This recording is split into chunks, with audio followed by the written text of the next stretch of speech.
Добрый вечер, дамы и господа. Здравствуйте, товарищи. Начинаем нашу трансляцию. Тема сегодня важная, злободневная. Получили огромное количество вопросов от вас. На все будем отвечать, со всем будем разбираться. И по традиции просим вас поставить десяточки, чтобы вы нас видите, слышите хорошо. Да, пожалуйста, десяточки поставьте.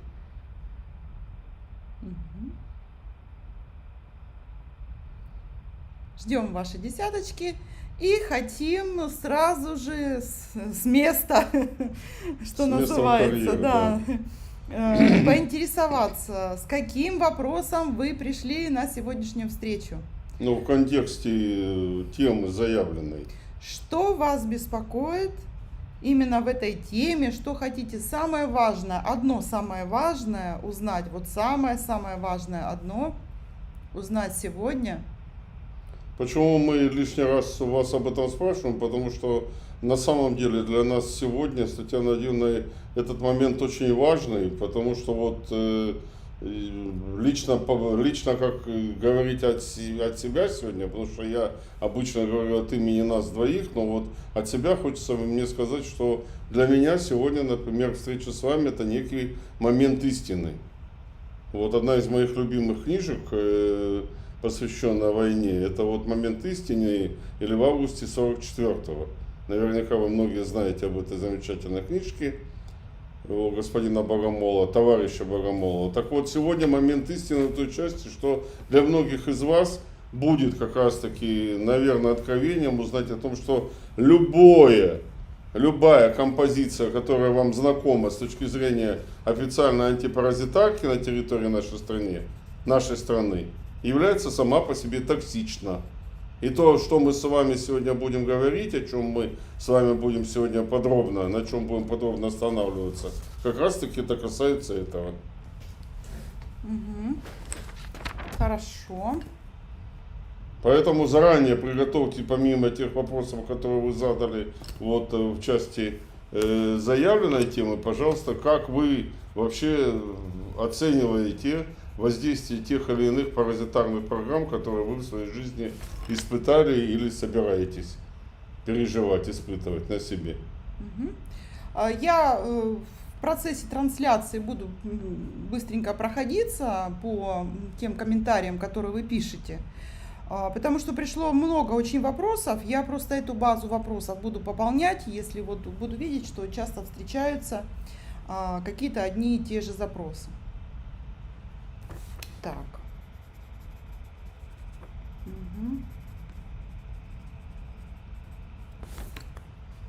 Итак, чем мы сегодня будем заниматься, какая нас программа ждет?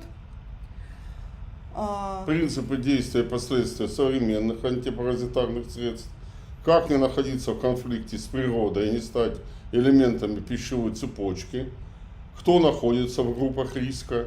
Как выстроить надежную защиту и наслаждаться и летом, и солнцем безопасно. Ну, подразумевается. И вообще природой. И вообще наслаждаться жизнью безопасно. Какие сбои могут спровоцировать появление инфекций. Как защитить близких и тех, кто дорог, мягко, комфортно, незаметно. Почему Татьяна Владимировна подчеркнула слово «незаметно»? Ну, потому что для некоторых из вас, как не всем приятно осознавать, да, что вы являетесь носителями или хозяевами тех или иных групп паразитов. И как в этом смысле найти идеальное решение? Есть ли идеальное решение? И, конечно, как никогда вот будет представлен лист из 43 вопросов. Ну, практически уже 57. Да, которые вы нам прислали. Каждый час пополняется этот список, и все такое важное, злободневное, просто невозможно отказаться от его рассмотрения. Ну, поэтому сегодня будем стараться максимально рассмотреть. Паразитарная инфекция – это причина острого и хронического воспаления в организме. И сегодня мы вам будем транслировать одну из наших новых технологий, показывать, как наше новое изобретение, с чем борется, как борется, какие решения, схемы, технологии. Вот всем этим новым будем с вами сегодня делиться. Ну, оно и понятно, если какая-то паразитарная инфекция присутствует, Она следы является, жизнедеятельности вызывают воспалительные процессы. Конечно, От и- этого никуда не деться. И является тем постоянным катализатором, который провоцирует краткость ремиссии и остроту утяжеления состояния раз от раза. Ну и когда-то это остро проявляется. Когда остро проявляется, конечно, большинство из нас идет к врачу. Конечно, назначаются анализы, но вот напишите, пожалуйста, вот вы последний раз, когда обращались к врачу, По какому-то назначали ли вам, да, вот такие анализы, чтобы выявить наличие отсутствия паразитов? Вот хотим просто так поделиться, чтобы вы с нами поделились, мы с вами тоже мыслями и наблюдениями своими поделимся.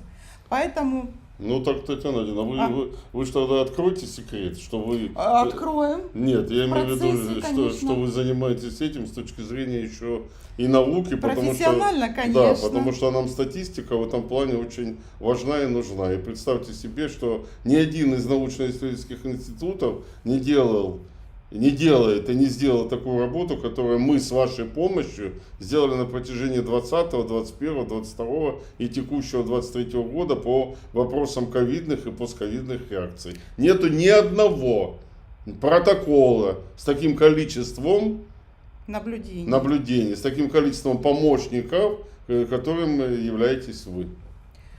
И вот хотим сказать, что все-таки хроническое воспаление является источником развития новообразований, онкологии, атеросклероза и последующих за ними инфарктов, инсультов.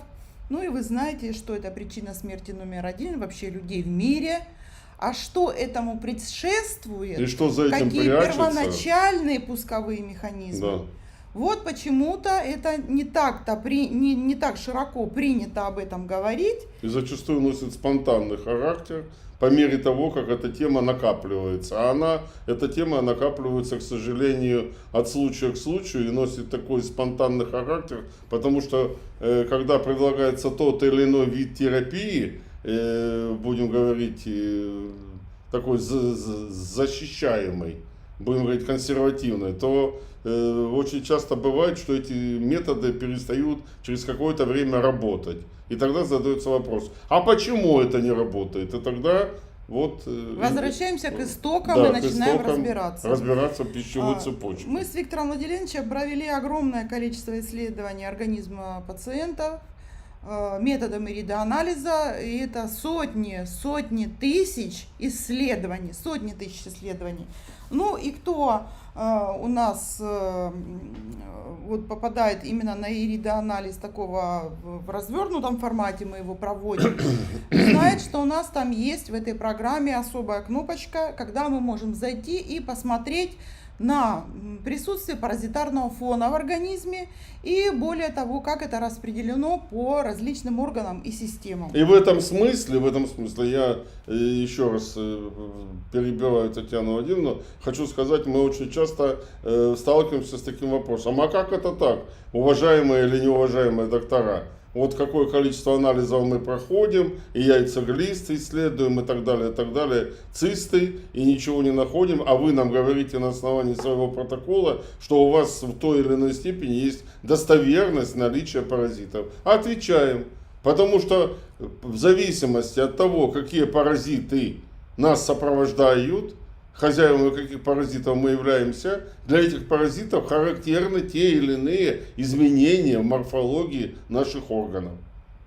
Это уже та парадигма, от которой никто никак ни в какую сторону откреститься уже не может ни в какую сторону. И, кстати сказать, в связи с этим, и вот моя реплика была посвящена моменту истины. Почему? Потому что мы как раз таки с Татьяной Владимировной вот в лице нашего нового детища пришли максимально к безопасному способу антипаразитарной детоксикации. И поэтому поделимся и своими наблюдениями, и своей информацией, и своим новым изобретением сегодня с вами.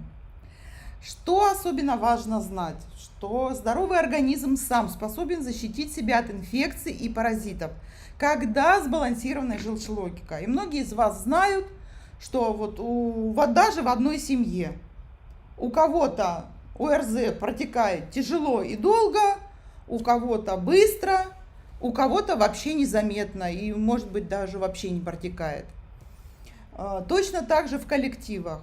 Кто-то страдает, и именно и видно, и заметно, вот, что человек паразитозом страдает, а у кого-то незаметно, а кто-то вообще этим не страдает.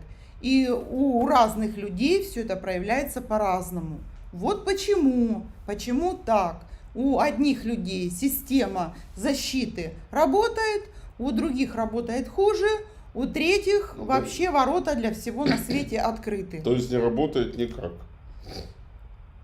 Поэтому вот хотим вас сразу упредить в том, что, как правило, дополнительная нагрузка на систему адаптации, а именно, например, смена влажности устойчивая, вот вы привыкли к одному климату, переместились в какое-то другие обстоятельства или климата, или своей жизни. Да даже ландшафтность имеет большое значение, потому что ландшафт формирует те или иные виды устойчивых или неустойчивых роз ветров. Вы знаете о том, что смена роз ветров отражается на состоянии нашего дыхания, на состоянии наших сосудов, на состоянии нашей кожи. Смена влажности, климата, привычной инсоляции, много солнца, мало солнца, жарко или холодно, режимов питания, продуктов питания, нарушение стабильного эмоционального фона или климата, это тоже имеет значение. Система адаптации испытывает перегрузки и может от этого страдать. Желчелогика в первую очередь, ну и потом во вторую очередь сама система адаптации. Когда нарушаются механизмы адаптации, вы знаете, что мы становимся открыты для всех инфекций, и вот как раз-таки тяжело переносим и смену часовых поясов. И вот отмечено, когда люди, например, не привыкли к частым перемещениям, как только они меняют часовые пояса, ну, имеется в виду значительно, да, несколько часовых поясов преодолевают, то, как правило, они вот в том новом месте легко что-то подхватывают, какие-то инфекции, очень быстро, очень легко, и трудно из них, как правило, выходят. Вот просто обратите на это внимание и возьмите себе на заметку, если у вас планируются какие-то вот такие вещи, то нужно всегда заранее заботиться о том, чтобы желчелогика была максимально стабильной, заниматься вот профилактически, и тогда вот просто все будет замечательно, и вы никакие сложности на себе вообще не заметите, и будете устойчивы и к инфекциям, и к паразитам. Вот люди же приезжают к нам в клинику лечиться, и бывает преодолевают, ну, из Дальнего Востока тоже, и из Ямало-Ненецкого округа, из Тюмени, откуда угодно, да, преодолевают вот такие расстояние. Из Израиля. Да, опять же. Да. Мы обычно рекомендуем адаптационные комплексы, которые, в общем-то, помогают совершенно легко и бесконфликтно все это преодолеть. Поэтому вот такие особенности. Еще что важно знать. Вот было очень много вопросов по поводу того, как самостоятельно определить, есть паразиты в организме или нет. Ну, сразу вам хотим сказать, что вот достоверного способа, который бы на 100% это определял, вот его просто не существует. Но есть признаки, которыми вы можете в совершенно обычные люди, в бытовых условиях оперировать и сами это все определить. Это все несложно сделать. Мы всегда ищем такие решения, которые простые, которые бы с достоверностью не менее 80% закрывали эту тему и понимание, вот, чтобы вы разобрались в этом вопросе. И в этом смысле вам представляется 5 топов признаков непрошенных гостей.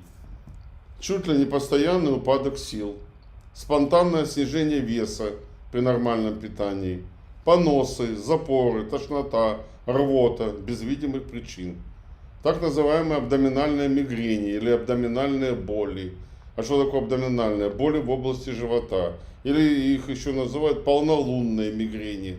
То есть боли вокруг пупка и в подреберьях справа и слева. Выраженный беспричинный невротизм. Чуть ли не до психопатизации. И все это может отражаться на качестве вашей защиты с точки зрения ответных реакций, которые называются адаптивностью, адаптационностью.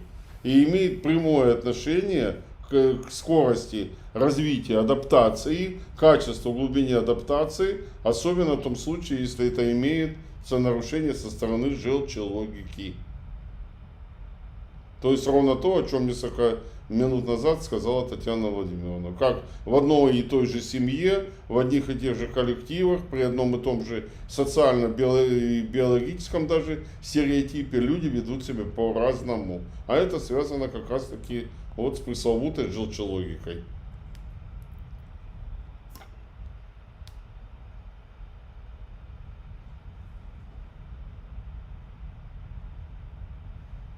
А сейчас, да, хотим вас спросить, насколько вам это понятно, непонятно, может быть, вопросы есть по этому поводу? Важный же момент, важный.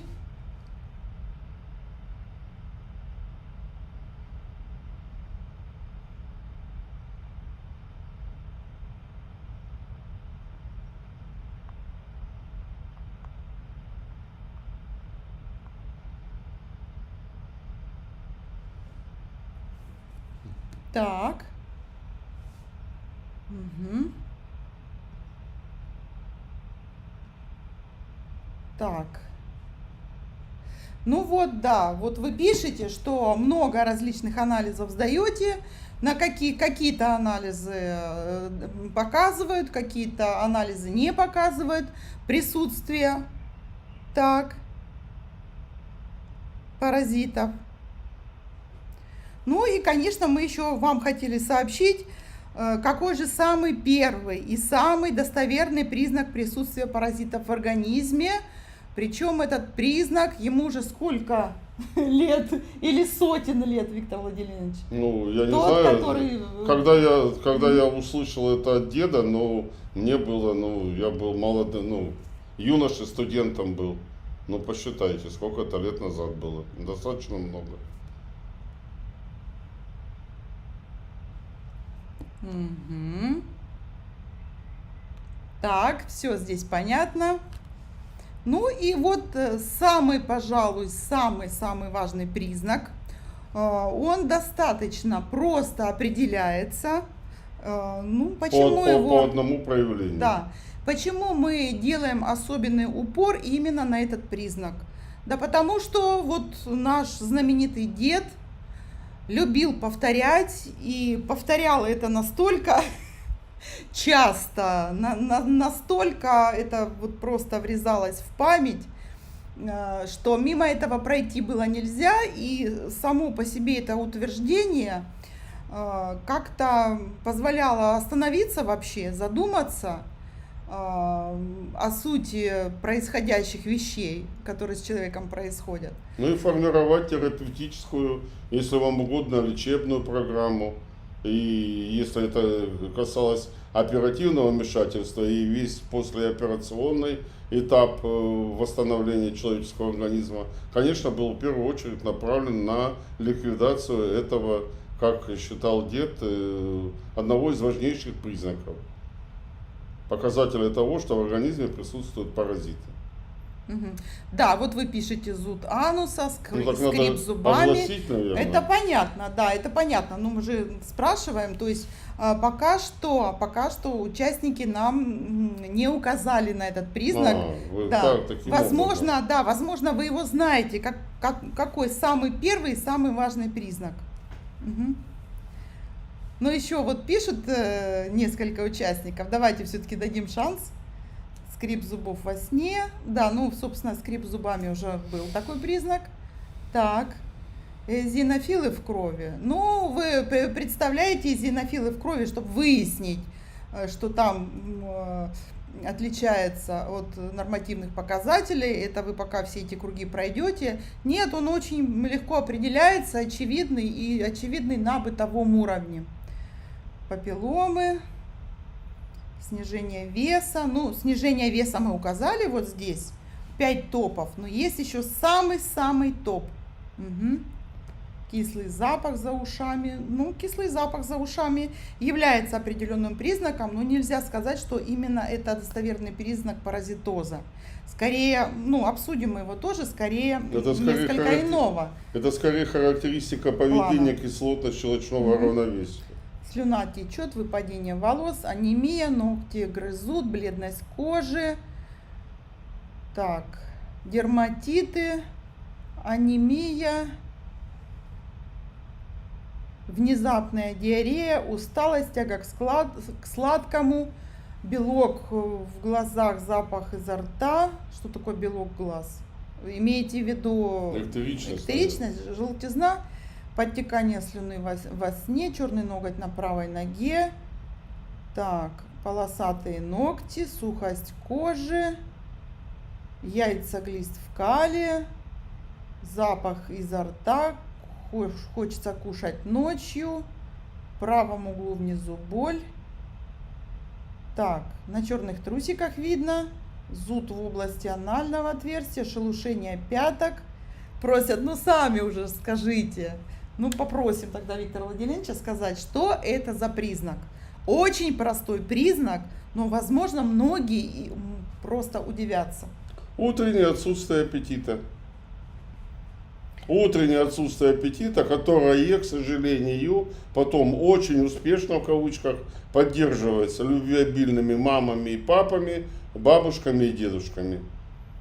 Уговорами скушать за маму, за папу и так далее, да? Нет, имеется в виду не это уже немножко другой момент. А имеется в виду, что не надо, не хочешь, потом покушаешь тогда, когда захочется. Вот это вот самый такой момент, который и формирует манипуляцию с точки зрения ребенка, как можно вообще руководить бабушками, дедушками, мамами и папами, как можно руководить в дальнейшем, так сказать, своими настроениями, а по сути дела это то, что формирует устойчивый негативный рефлекс со стороны системы пищеварения и позволяет паразитам вести себя более чем вольготно в организме. Потому что лишь только тогда, когда эти жалобы начинают усиливаться, вот появляется то, что вам профессор показала, 5 топов, то лишь только тогда начинается ловля вот этих вот самых, тогда и трусы черные начинают одевать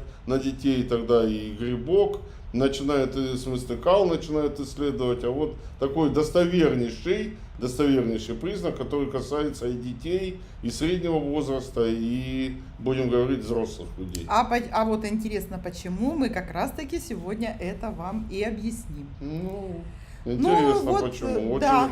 Вообще очень легко догадаться, почему это происходит. Очень легко догадаться, почему это происходит. Угу. Потому что идет очень высокая степень затратности вашей энергии на борьбу с паразитами. И утром, когда вы просыпаетесь, именно начиная часы, начинается эта борьба. А утром, когда вы просыпаетесь, у вас просто нету сил для того, чтобы восполнить вот эти затраченные силы. Их нету возможности быстро реализовать. Да, и кстати, это один из показателей нарушения желчелогики. И вот именно сформированная такая интоксикация в результате этого процесса, она дополнительно создает спазм сфинктера Оди. То есть дополнительно, если есть уже дискинезия желчевыводящих протоков, паразитарное нарушение. Ну почему паразитарное? Если уже есть дискинезия, то присутствие паразитарной инфекции, поскольку дискинезия есть, легко инфекция заходит в организм. Происходит, конечно же, все равно борьба. Но вот эта интоксикация, которая в результате этой борьбы развивается, она вызывает дополнительный спазм сфинктера Оди. И дискинезия от этого только усиливается. Вот что я хотела сказать, Виктор Владимирович. Итак, дамы и господа, идем дальше. Как же обстоят сейчас дела вообще, в принципе, в мире с гельминтозами? Ну, понятие гельминтная эндемичность, вот мне тут Виктор Владимирович сказал это в скобки взять. Да, конечно, в скобки берите. Почему? Потому что... в кавычки, да. Ну, или в скобки, или в кавычки скорее, да. Почему? Потому что тогда, когда, в общем-то, если вещи называть своими именами, классическая академическая медицина не попадала под геополитические каноны и протоколы Всемирной организации здравоохранения, умные мыслящие врачи, так сказать, канонически образованные, они прекрасно понимали, что существует такая вещь, как гельминтная эндемичность. То есть для одних стран или для других стран были характерны те или иные виды паразитов, которые назывались гельминтная эндемичность. То есть характерно для той или иной страны, для того или иного ореола. То на сегодняшний день понятие гельминтная эндемичность последние 70 лет уже не применяется, так как глобализация привела к искажению этнических потоков населения. И поэтому сейчас большого труда стоит эти вещи отслеживать. Но даже в странах золотого миллиарда носителями гельминтов является каждый третий гражданин. Представьте себе, каждый третий гражданин. Вы дальше будете или мне продолжать? Ну, в настоящее время странами-представителями с ярко выраженными гельминтозами являются Франция, Великобритания, Швеция, Южное подбрюшье США, это Калифорния, Техас, это штаты Новый Орлеан, Алабама. Ну и вот в связи с этим становится понятным, почему все-таки такое большое количество случаев раннего развития болезни Паркинсона, Альцгеймера и множественных случаев когнитивного диссонанса именно в этих странах развивается, и вот такая ситуация складывается. Что еще очень важно знать? Еще важно знать, что желчь – главная движущая сила обмена веществ. Когда желчь начинает сгущаться, желчи становится мало, изменяется желчелогика, изменяются параметры желчеобразования, желченакопления и оборота желчи, желчевыведения, то обмен веществ начинает тормозить. Вот и у взрослых, и у детей. Обратите внимание на реплику со стороны Татьяны Владимировны. Желчь начинает тормозить. Желчь начинает тормозить. Еще я раз скажу, желчь начинает тормозить. Почему? Для того, чтобы специально сделать акцент на пресловутом холестерине, на пресловутом атеросклерозе, на пресловутых сосудистых страданиях. Понимаете, о чем идет речь? Речь идет о том, что желчи, по сути дела, для нашего собственного обеспечения становится маловато. Потому что лучшая в этом смысле часть ее идет на борьбу с паразитами. Желчь также лучшее природное противовирусное средство. Это доказано нами в практике защиты от ковид-инфекции.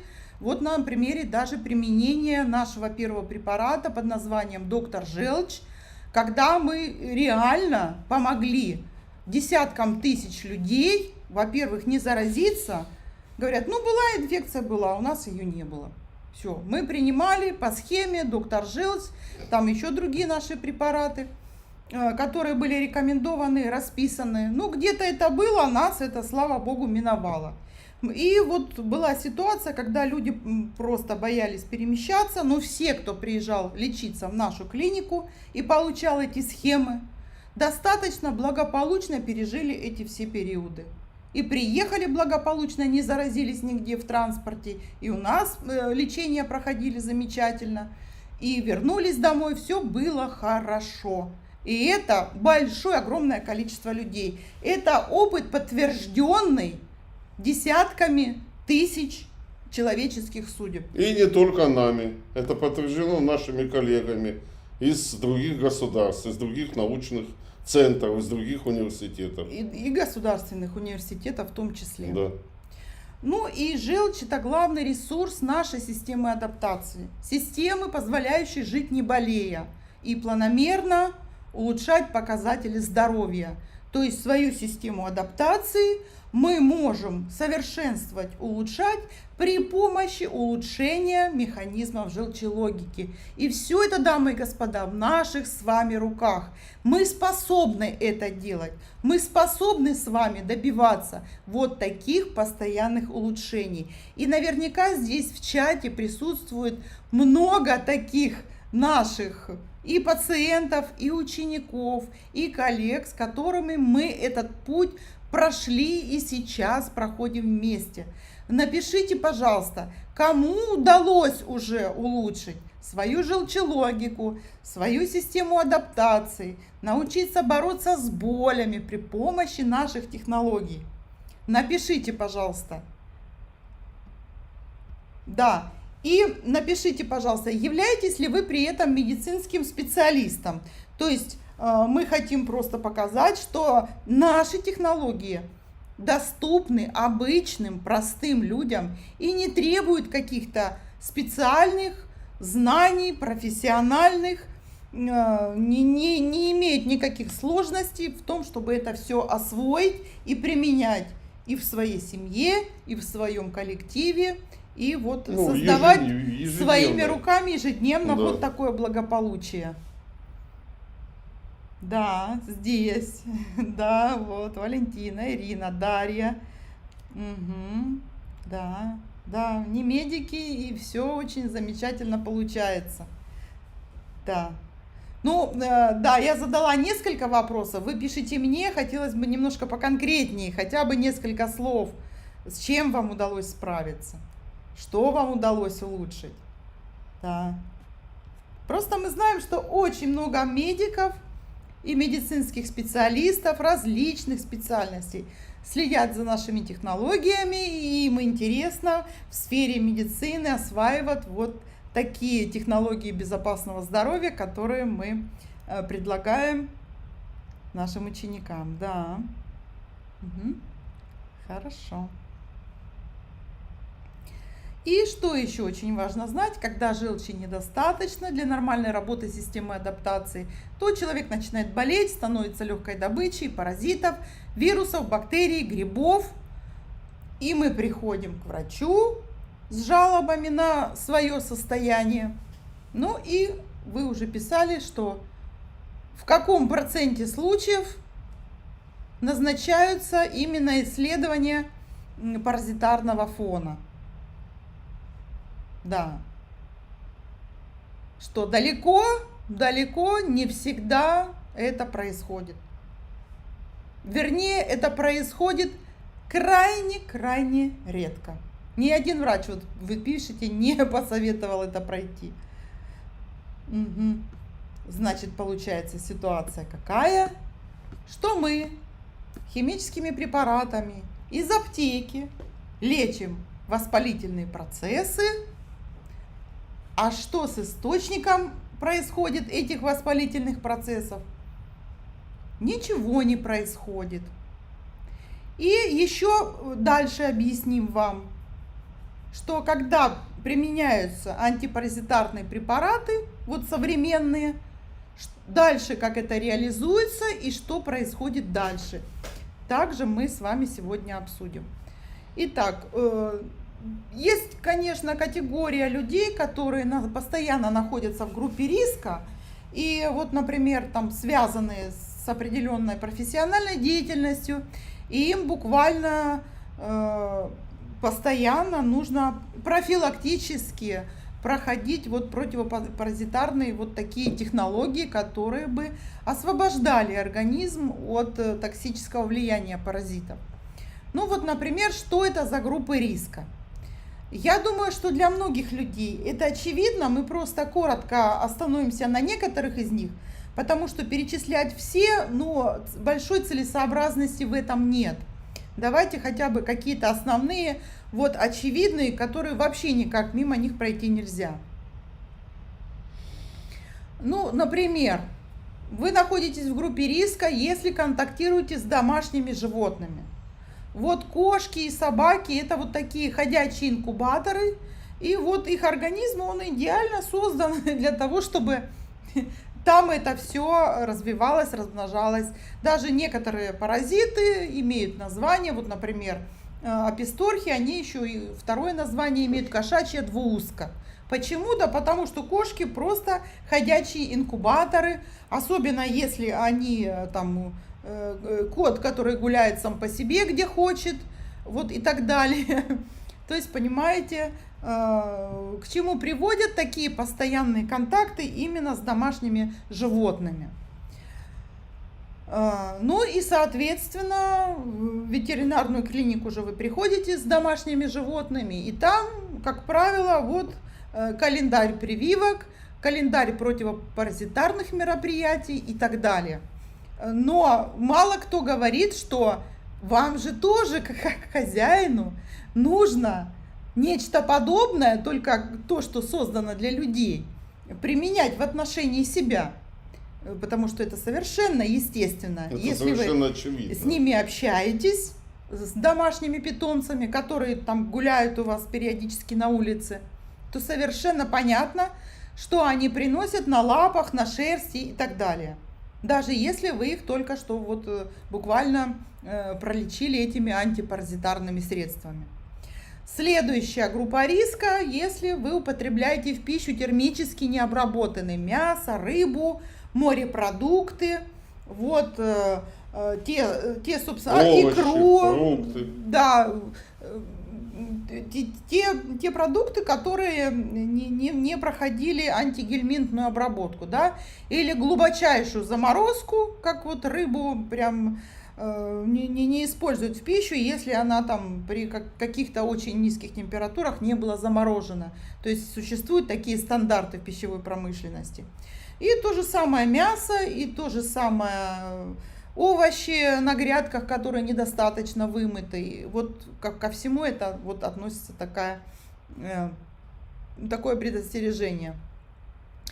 Вы находитесь также в группе риска, если ходите босиком по земле, по траве, работаете на грядках, вот просто с почвой имеете дело. Без перчаток, без обуви работаете, с компостом, с грунтами, с землею. Пьете воду из-под крана или открытых источников, то есть вот не очищенную, не кипяченую, то есть там все это тоже может присутствовать. Если вы систематически посещаете дошкольные учреждения и вот там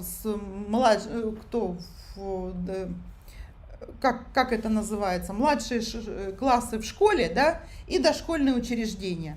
Вот если вы часто бываете в таких коллективах, то это тоже определенный фактор риска, потому что у деток, там особенно у малых деток, еще недостаточно сложился иммунитет для того, чтобы вот противостоять этому, а как правило, детей в коллективе много, и если у одного что-то появляется, а дети же и там что-то в рот тянут, и у них всякие там такие контактные игры, там, ну, это очень все быстро передается.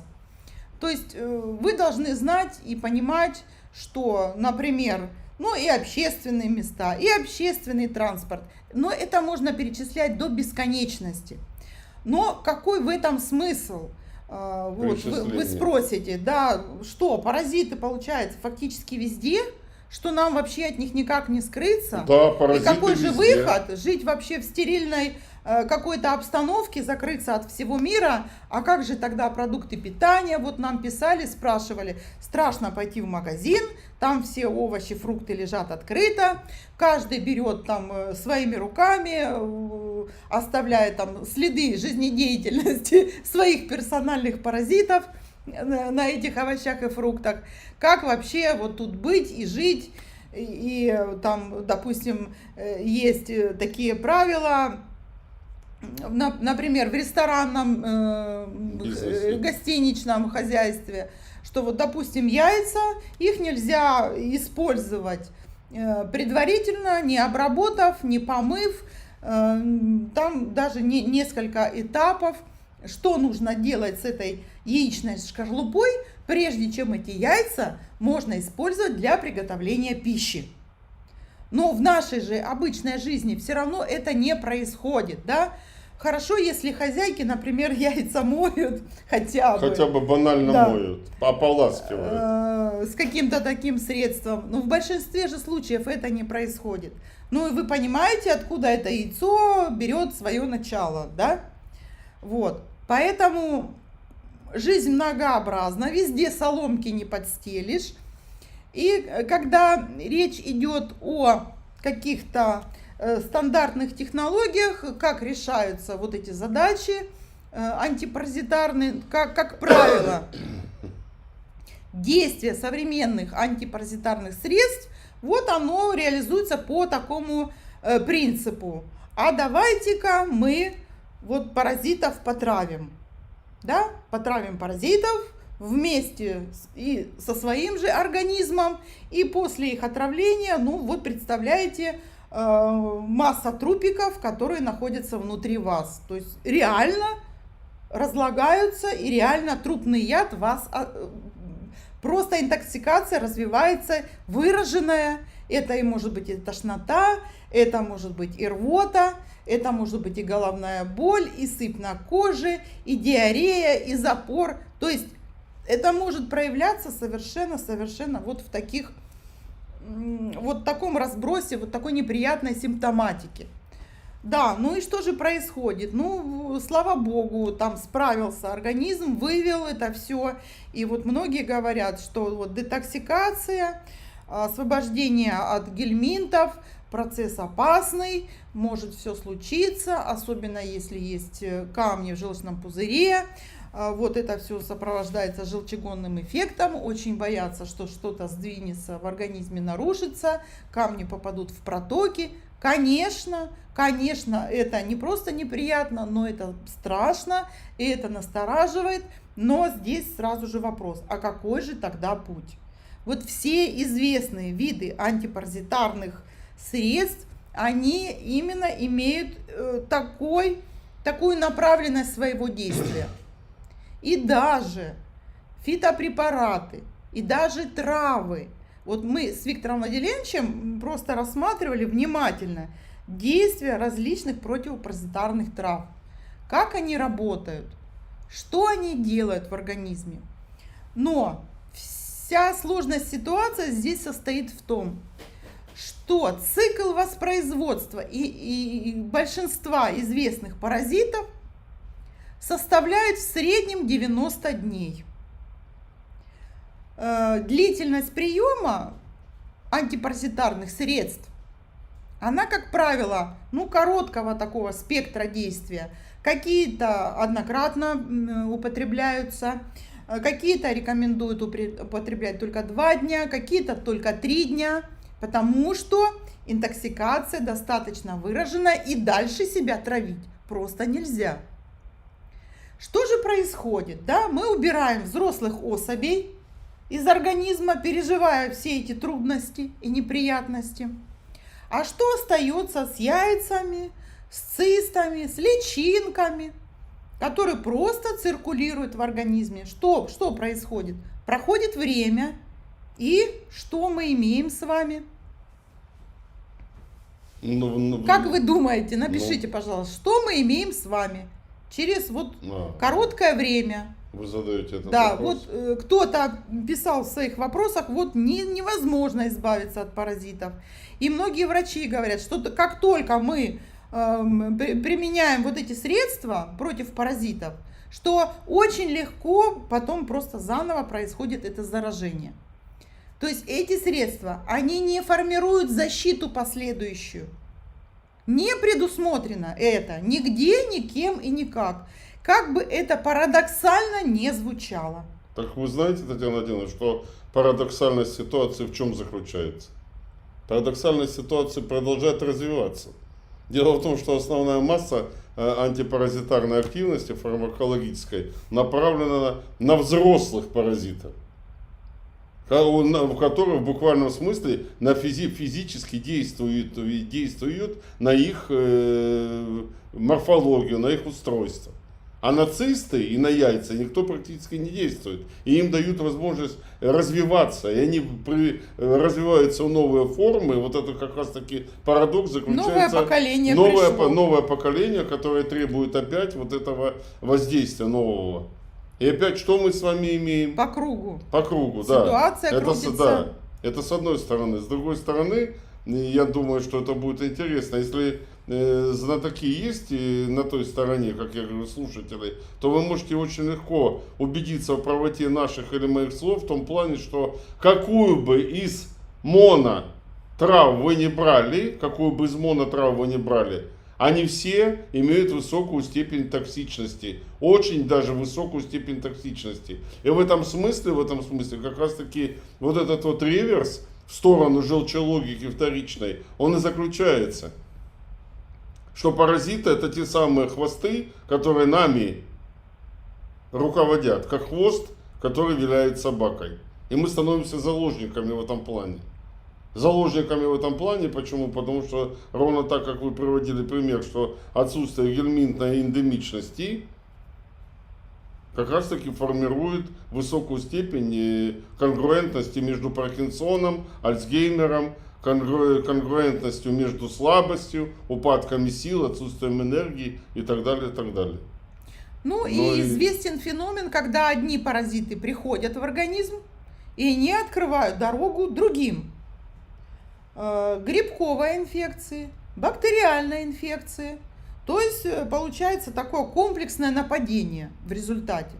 Да, но и те даже грибы, и те бактерии, которые нам нужны с точки зрения поддержания микрофлоры, макрофлоры, те самые грибы и бактерии, которые нам нужны для того, чтобы, извините, моча у нас вызревала, чтобы у нас движение стула было нормально, они просто теряют, как сейчас принято говорить в некоторых узких кругах, просто они теряют берега, и эти грибы, и эти бактерии.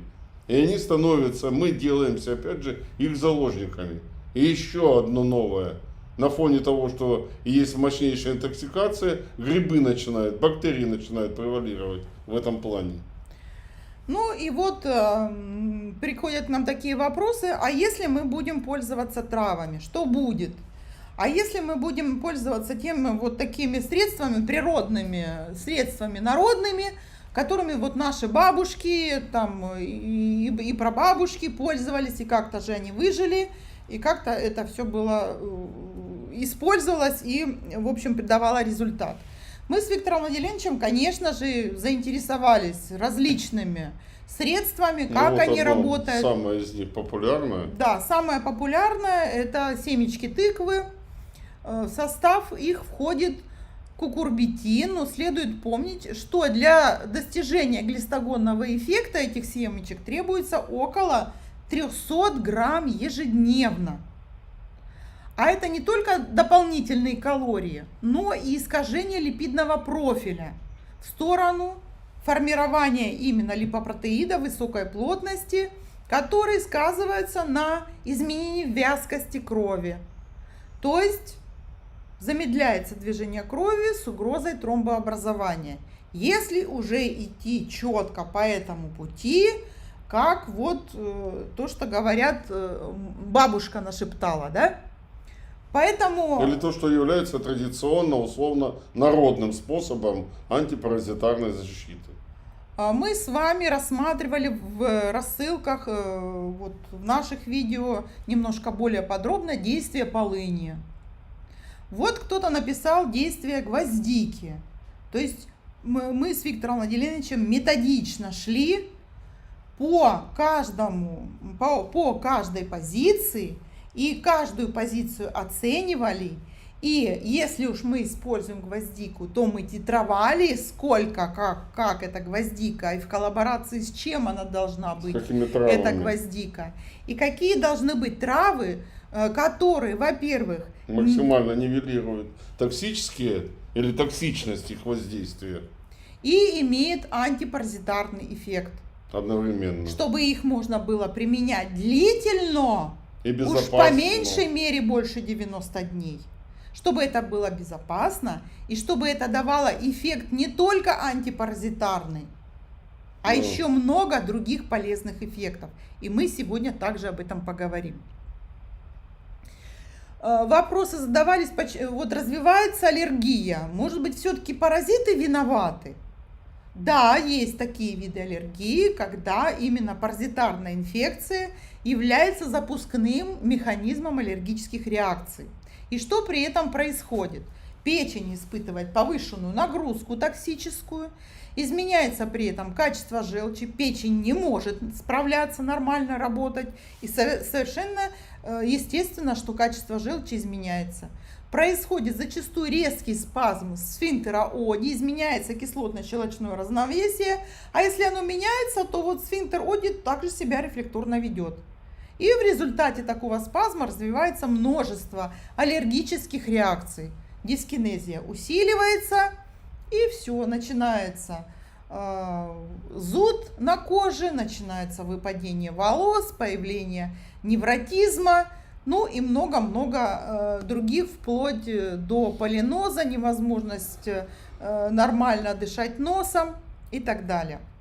Стоит нам помочь печени в адаптации к условиям каким-то меняющимся или сложным для печени условиям, когда функция печени усиливается, активизируется, то вот множество этих состояний купируется, снимается спазм сфинктера Оди, самого главного, как говорится, Проводника. да, пропускает или не пропускает желчь, он там сидит и решает, да. Желчелогика восстанавливается, мы помогаем выводить организм из состояния коллапса и вообще угрозы шока. Потому что вы знаете, что анафилактический шок – это вполне реальная ситуация при развитии аллергических реакций. Приводящих к терминальным состояниям. Ну и, собственно, почему мы так настойчиво обо всем этом говорим?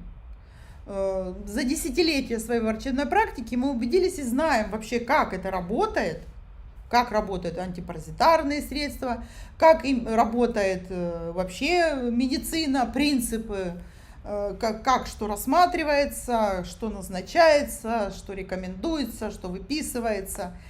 Ну, знаем, как система работает. И вот считаем своим профессиональным долгом с вами делиться важной информацией, ну и предупредить о том, что зачастую многие острые хронические заболевания лечатся без учета паразитарной активности. Вот то, что вы пришли к врачу, первая мысль должна быть о наличии паразитов или их отсутствии, допустим. Но даже анализы, которые вы сдаете, они не имеют стопроцентной достоверности. Они не указывают со стопроцентной достоверностью на их наличие или отсутствие. К сожалению, это общая такая практика. И формируется так называемый эмпирический протокол. Гельминтно-паразитарный эмпирический протокол, который, кстати, пользуясь случаем, я хочу сказать, очень длительное время официально не был признан Всемирной организацией здравоохранения. В каждой отдельно взятой стране эти протоколы работали, потому что, как вот мы вам докладываем, нету стопроцентной лабораторно-диагностической системы, которая подтверждала бы наличие паразитов в той или иной их конструкции, в той или иной их степени взрослости или детскости или старения. Но как раз таки набор жалоб, набор клинических проявлений очень четко указывает на то, что это на самом деле имеет место быть паразитарная активность. Парадоксально, но тем не менее это реальные факты. И мы с Виктором Владиленовичем Картавенко, доктора наук, академики, практикующие врачи восстановительной медицины, разработали способ, как решить эту задачу. Вы знаете, что мы создали много различных фитопрепаратов. Уже 6 различных фитопрепаратов нами создано, и у нас была не решена одна из главных задач. Мы ставили вот такую серьезную фундаментальную задачу, конечно же, освобождение от большого спектра известных паразитов, как первого и важного элемента любой вообще терапии. А с учетом того, что Татьяна Владимировна, как жена военного, подвергнута, в общем-то, такой болезни, в кавычках, как использование военной терминологии, Татьяна Владимировна каждый раз на каждый препарат мне давала задание. А как бы ты назвал этот препарат? А как бы ты обозначил модель действия этого препарата? А третьего, а четвертого, а пятого? И вот этот препарат, о котором мы сегодня будем с вами говорить, это препарат службы тыла. Понимаете? Службы тыла. Войны без тыла не бывает. Не бывает, да.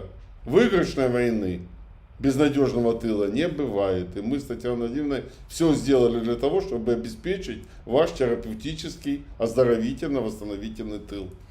Да, помогли разобраться с COVID-19, поможем разобраться и с паразитарной инфекцией. Потому что, к сожалению, COVID-19 нам принес не только большое количество осложнений, большое количество именно ситуаций с развитием аутоиммунных процессов, но и открыл очень широко ворота для паразитарной инфекции, для банальных глистов, для банальных шистосом, для банальных лямблей. И самое неприятное, особенно для тех, которые селятся в желчных протоках и создают вот эту ситуацию дополнительной дискинезии. А поражают они кого? У кого непорядок с печенью и желчным пузырем. У того, у кого есть тенденция к этим самым дискинезиям. Вот эти люди страдают, как правило, больше всех.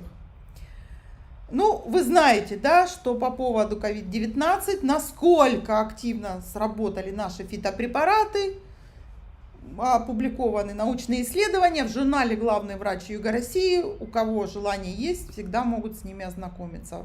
Вот 6 фитопрепаратов, которые нами созданы. Мы успешно их применяем в восстановительной медицине. И, наверное, многие из вас, кто здесь присутствует, уже ознакомились с их действием и применяют. Напишите, кто применяет наши фитопрепараты, чтобы мы понимали, кто здесь новички, вот совсем не знаком.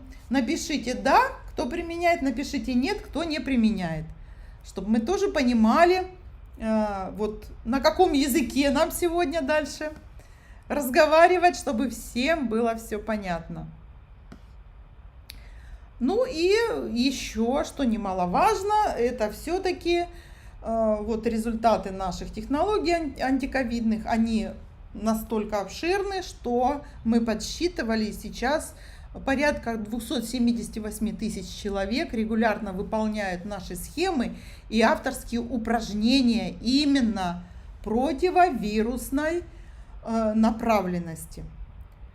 Мы также создали рефлекторную гимнастику, которая помогает добиваться значительно большего эффекта в этом направлении.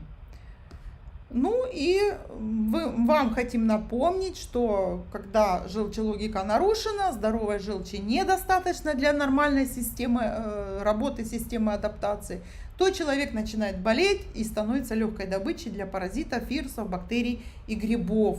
И у нас даже был такой курс, достаточно успешный онлайн-курс, который назывался «Желчь против инфекций». И был еще курс, назывался «Защита, которая всегда с тобой». Это вот таких 2 фундаментальных курса, которые также дополнительно помогли большому количеству наших участников, пациентов, участников наших курсов и систем восстановительных защитить и себя, и близких именно от вирусной инфекции, не только от COVID-19, но и различных видов гриппа, ОРЗ и ОРВИ. То есть принцип действия именно такой. Здоровая желчь является самой лучшей природной защитой для нас в плане благополучной жизни без паразитов, инфекций, грибов и болезнетворных бактерий.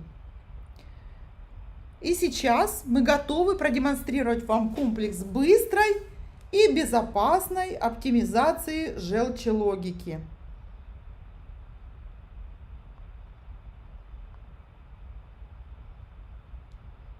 Кто готов, напишите, пожалуйста, цифру 1.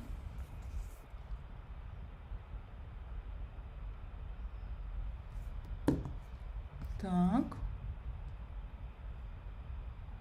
Да, кто-то принимает и помогает, кто-то нет еще, не принимает. Так. Кто-то вообще первый раз. Да. Закономерно.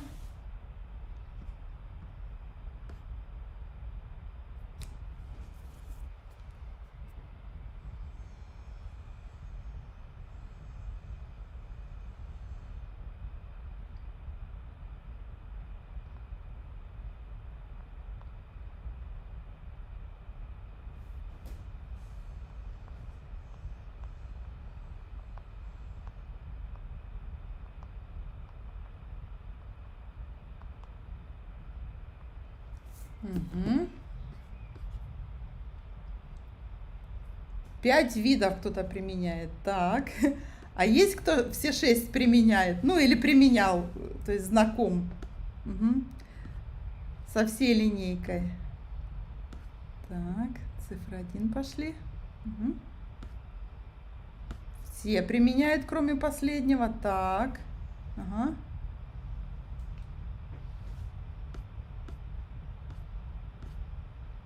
Отлично.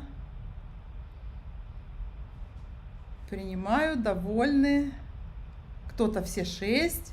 Мгм. Так. Итак, дамы и господа, сейчас мы с вами будем выполнять комплекс упражнений.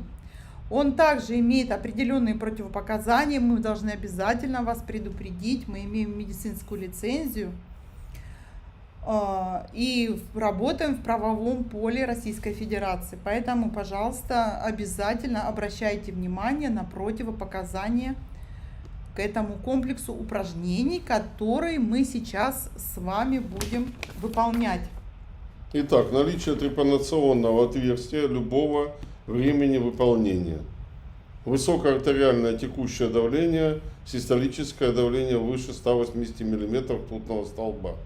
Выражено дискомфортное состояние любого происхождения. Любого. Нельзя выполнять сразу после еды, через 40-50 минут.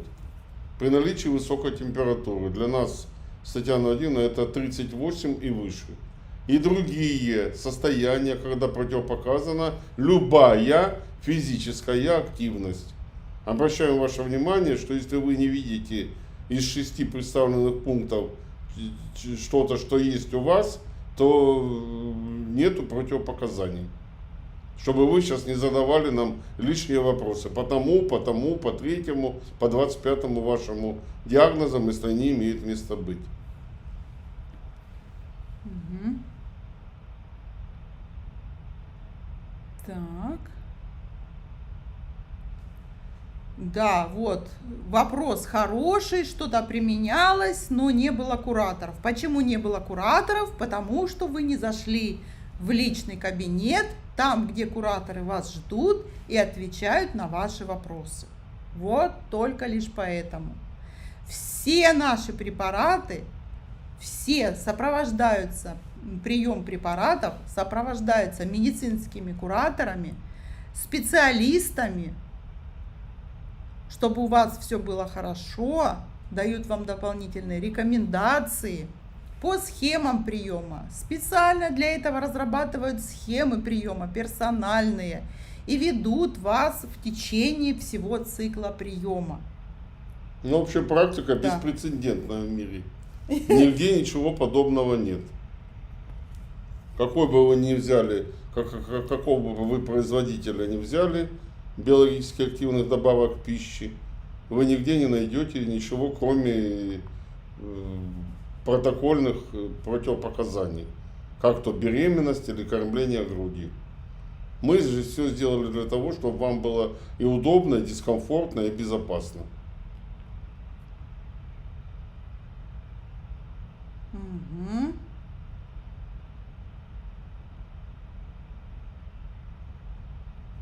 Так.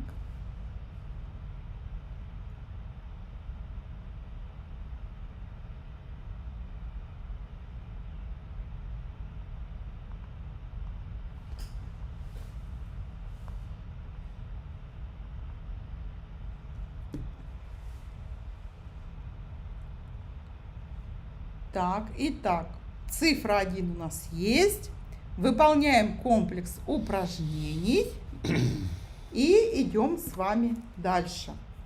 Да, вопросы, если какие-то частные вопросы есть, мы на них обязательно сегодня ответим после выполнения упражнений. Хорошо? Да. И по поводу, где взять препараты, какие препараты, для чего, как можно применять, все сегодня с вами обсудим и на ваши вопросы ответим обязательно. Итак, первое упражнение. Давайте идти с вами по регламенту, чтобы у нас сегодня все четко прошло так по расписанию, как мы и наметили. Первая часть наших упражнений. Комплекс состоит из 2 частей. Мы с вами будем выстраивать механизмы желчелогики, облегчать работу печени, снимать явление дискинезии, формировать с вами здоровую желчь, которая бы нам обеспечивала надежную защиту. Итак, Что мы с вами делаем? Первое упражнение называется «Встреча Солнца». Выполняется в течение всего лишь 5 секунд. Напоминаем, что очень важно выполнять только так, как мы вам показываем и объясняем, потому что мы с вами формируем рефлексы. Если вы что-то сделаете по-другому или неправильно, или не так, вы сформируете не тот рефлекс и не получите того эффекта, на который мы рассчитываем. Поэтому, уважаемые участники, все внимательно смотрите, выполняйте за нами. И сегодняшний комплекс упражнений еще и имеет очень-очень важное значение. По характеру предусмотренных ощущений, которые вы получите в результате выполнения, можно будет сделать выводы о том, в каком состоянии находится желчелогика в вашем данном конкретном случае. Поэтому давайте правильно все выполним вместе с нами и будем это оценивать, чтобы давать вам определенные напутствия, что вам делать, каким путем идти, что использовать, что применять и так далее. Итак, упражнение без кислородной гимнастики выполняется не дыша. Что мы с вами делаем? Вдыхаем, выдыхаем, и на задержке дыхания всего лишь в течение 5 секунд выполняем следующее упражнение. Встреча Солнца, руки вертикально вверх, вот так располагаем, пальцы соединяем. Ой, встреча Солнца, извините, пожалуйста. Встреча Солнца. Представляем, как будто у нас положение сидя. Держит солнышко, обязательно в положении сидя. И всем верхним плечевым поясом тянемся вверх. Начинаем, Виктор Владимирович? Да. Командуйте. Вдохнули, резко выдохнули и выбросили руки максимально вверх с раскрытыми ладошками. И задержали дыхание на 5 секунд. Все, встреча Солнца произошла. Всего 5 секунд. Восстанавливайте дыхание. Угу. Идем дальше. Упражнение номер 2.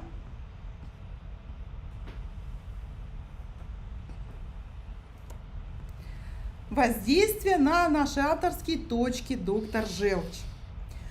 Выполняется по 90 секунд на каждой руке. Правши начинают с правой, переходят на левую, левши делают наоборот. Как определить местоположение точки «Доктор Желчь»? Мы много раз объясняли, но все равно выполним, потому что новички у нас часто присутствуют на занятии. Нужно ладонь вертикально расположить перед собой, определить именно вот это место между вторым и третьим пальцем и провести вертикальную линию до пересечения с костным основанием. Вот косточка большого пальца, вот с этой косточкой. И вот то место, где вы в эту косточку упираетесь, находится точка «Доктор Желчь». Сразу хотим вам сказать, уважаемые коллеги, о том, что в каждом конкретном случае это очень индивидуальное место. Потому что если вы посмотрите на мою точку «Доктор Желчь», вот я левша, но я буду показывать на правой руке. Вот, Татьяна, я на правой, вы на левой. Да, вот. Я тоже буду на правой тогда показывать. Видите, ну, вас не видно, вы же видите, как у Татьяны Владимировны, видите, где точка? А у меня она находится выше. Потому что у меня кость толще, больше, и я старше. Мамонтея, скажем. Что мы делаем мягкими массажными движениями, Виктор Владимирович? Ну что поделаешь? Я тогда если у вас кости такие большие, огромные, а у меня маленькие. Я тогда с вами буду на языке мамонтов разговаривать. А они так разговаривают? Да, разговаривают. Это, по-моему, совсем не мамонты так разговаривают. Хорошо, давайте делаем. Мягкими массажными движениями мы воздействуем на точки «Доктор Желчь». По часовой стрелке по отношению к собственному телу. Можно пальцем, можно вот таким карандашом, допустим, с мягкой резиночкой. Да. Можно вот таким пальцем. Специально часы взял для того, чтобы вас определить, что такое по часовой стрелке. Вот, посмотрите, видите, вот они часы. У нас вот так часовая стрелка идет. Да. Камера просто может переворачивать изображение, поэтому вот, обращайте внимание, что это часовая стрелка. Вот и все, и вам будет понятно, что такое по часовой стрелке по отношению к собственному телу. Правши перешли на левую руку, а левши перешли на правую. На правую. Вот И 90 секунд. Я как законопослушный левша перехожу на правую руку. И 90 секунд, вот время пошло, отсчитывается время. Мните, Шура, мните. Давите, Шура, давите на точку доктор Желчь. У вас впереди еще есть время.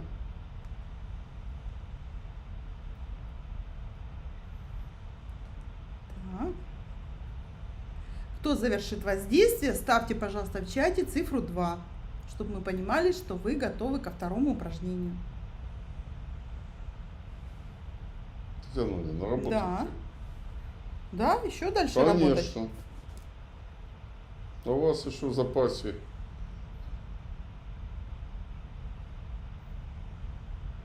У вас еще в запасе. То есть 15. задача комплекса у нас какая? Снимать напряжение, снимать спазмы, нормализовать состояние сфинктера Оди, желчных протоков, чтобы желчь у нас оттекала активней, спокойней. Закончили упражнение. Так, и смотрим на ваши двоечки.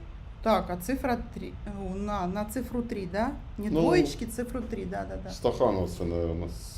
Все тут понимают все, как правильно делать. Спасибо большое. Да, очень много опытных участников. Угу. Следующее, третье упражнение. Упражнение без кислородной гимнастики. Называется «Братство колец» на уровне солнечного сплетения. Выполняется в течение всего лишь 5 секунд. 5 секунд. Итак, братство колец. Что мы делаем? Объединяем большой указательный палец на одной ладошке, на второй ладошке. Соединяем эти колечки между собой. Выводим на горизонт солнечного сплетения. Я надеюсь, все знаете, где у вас солнечное сплетение. И на расстоянии 10-15 сантиметров от солнечного сплетения делаем глубокий вдох, резкий выдох, и не дыша в течение 5 секунд пытаемся разорвать братство колец. Не дыша. Восстанавливаем обязательно дыхание.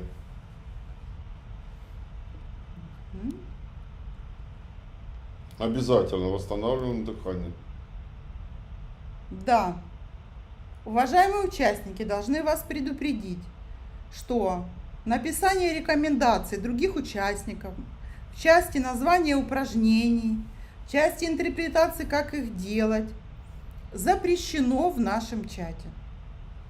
Вы оказываете не только медвежью услугу, но вы несете ответственность за то, что если вы что-то написали неправильно, или человек не поймет правильно то, что вы написали, и сделает ошибку и неверные действия, вы несете ответственность за то, что с ним происходит. Никто, Татьяна Владимировна, в нашем интернете Поэтому доблестном никакой ответственности не Поэтому несет. мы будем удалять таких участников, Вот удалять и надо. вас об этом предупреждаем. Все, что происходит на наших занятиях, должно приносить пользу людям, и мы об этом заботимся. Так, четвертое упражнение.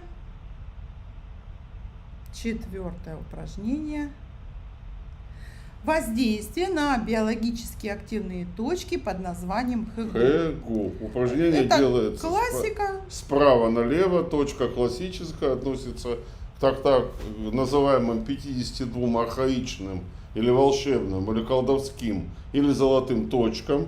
Найти ее очень легко. Что вы для этого должны сделать? Большой палец привести к указательному пальцу как на одной, так и на другой руке. И вот на высоте бугорка кожно-мышечного, который у вас при этом появляется, ставите свой палец указательный или тот предмет, которым вы собираетесь, Виктор Владимирович, ну вы смотрите в камеру. которым вы собираетесь действовать. Отводите большой палец, и вы как раз таки попадаете ровно в точку ХГУ.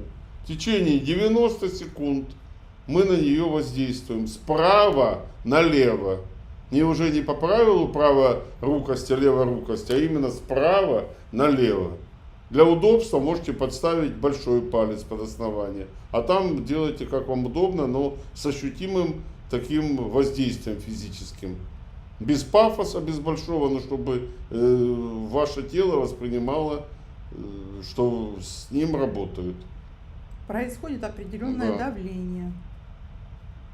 И очень аккуратно, чтобы вы не поцарапали, чтобы не кожное травмировали покровы. кожу. Потому что это очень важно с точки зрения запоминания, чтобы мозг ваш не отторгал формирование рефлексов.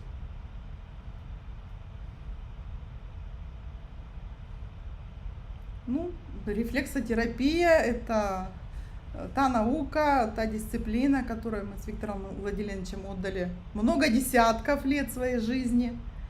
Это наша страсть, наш самый большой профессиональный интерес.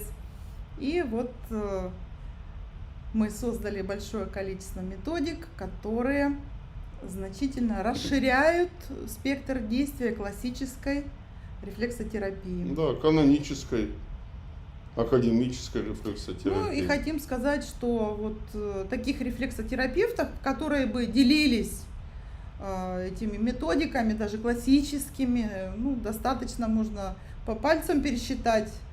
Переходим на левую точку. Так, левая точка Хэгу, бугорок мышечный, и вот здесь левая точка. Вот. А то, что транслируем мы с Виктором Владимировичем, является уникальным в своем роде. И вот таких технологий вы больше не встретите нигде в мире. Это все наши авторские методики. Так. Воздействуем на левую точку 90 секунд. Да, хотим сразу сказать, что новые ощущения, которые у вас появляются в результате выполнения упражнений, называются предусмотренными ощущениями. И вот по характеру предусмотренных ощущений можно, во-первых, делать диагностические выводы в плане того, на что было направлено воздействие и какая реакция вашего организма. И, конечно же, можно выстраивать дальнейшие схемы терапевтического воздействия, осуществлять прогнозы развития вот этих ситуаций, как они могут развиваться на перспективу. Да, это очень важно с той точки зрения, как организм, на что вы можете рассчитывать, и в каком плане вы можете рассчитывать не только на свою генетику, но и на те приобретенные качества, которые вы приобрели в течение вашей жизни. Так, переходим к следующему. Ну нет, все, Виктор Владимирович, сейчас технологический перерыв, потом через определенное время, через какое-то количество минут у нас будет вторая часть комплекса. Все это будет работать каскадно. Мы сейчас сформировали одни рефлексы, они будут продолжать свое действие, мы к ним присоединим второй рефлекторный каскад, и все это будет иметь вот такой нарастающий эффект. Поэтому, да, вот, пожалуйста, поделитесь с нами сейчас, что вы испытываете. Кто-то пишет, стало жарко, кто-то может испытывать такие ощущения: увеличения количества слюны во рту, изменение вкуса во рту, ощущение, как будто бы такой появляется свобода такая в области солнечного сплетения. Ощущение свободного дыхания носового, ощущение влажности или сухости, наоборот, в ротовой полости. Могут появиться ощущение зуда в ушах, ощущение зуда в глазах. Может появиться ощущение тепла между лопаток. Могут появиться ощущения зуда в подмышечной области. Ощущение распирания в области солнечного сплетения. Подъема грудной клетки, увеличение объема дыхания. То есть вот эти все моменты, пожалуйста, фиксируйте. Пот, сильная зевота. Вот давайте, пожалуйста, фиксируйте. И мы вот сейчас уже некоторые наиболее типичные прокомментируем. И они как раз-таки могут указать на отсутствие или наличие, например, нарушений желчелогики. И из этого можно делать выводы, что все-таки вероятность действия паразитов, она достаточно высокая, или возможность заразиться ими тоже определенно имеет долю вероятности. Поэтому кто-то пишет, а если я ничего не чувствую, никаких рефлексов? Рефлексы, чувствуете вы или не чувствуете, они все равно реализуются. На то они и рефлексы. Опять же, если вы все воздействия выполнили правильно. То есть рефлексы реализуются помимо вашей воли и ваших ощущений к ним, да? Вы же знаете, например, когда вы приходите к неврологу, есть такой коленный рефлекс, там и другие. Ну, локтевой, носовой, глазной, ну, их вообще... И они работают вне зависимости от вашей воли, или там желания, или понимания, или непонимания, там их в ощущениях. Поэтому рефлексы, они в любом случае действуют.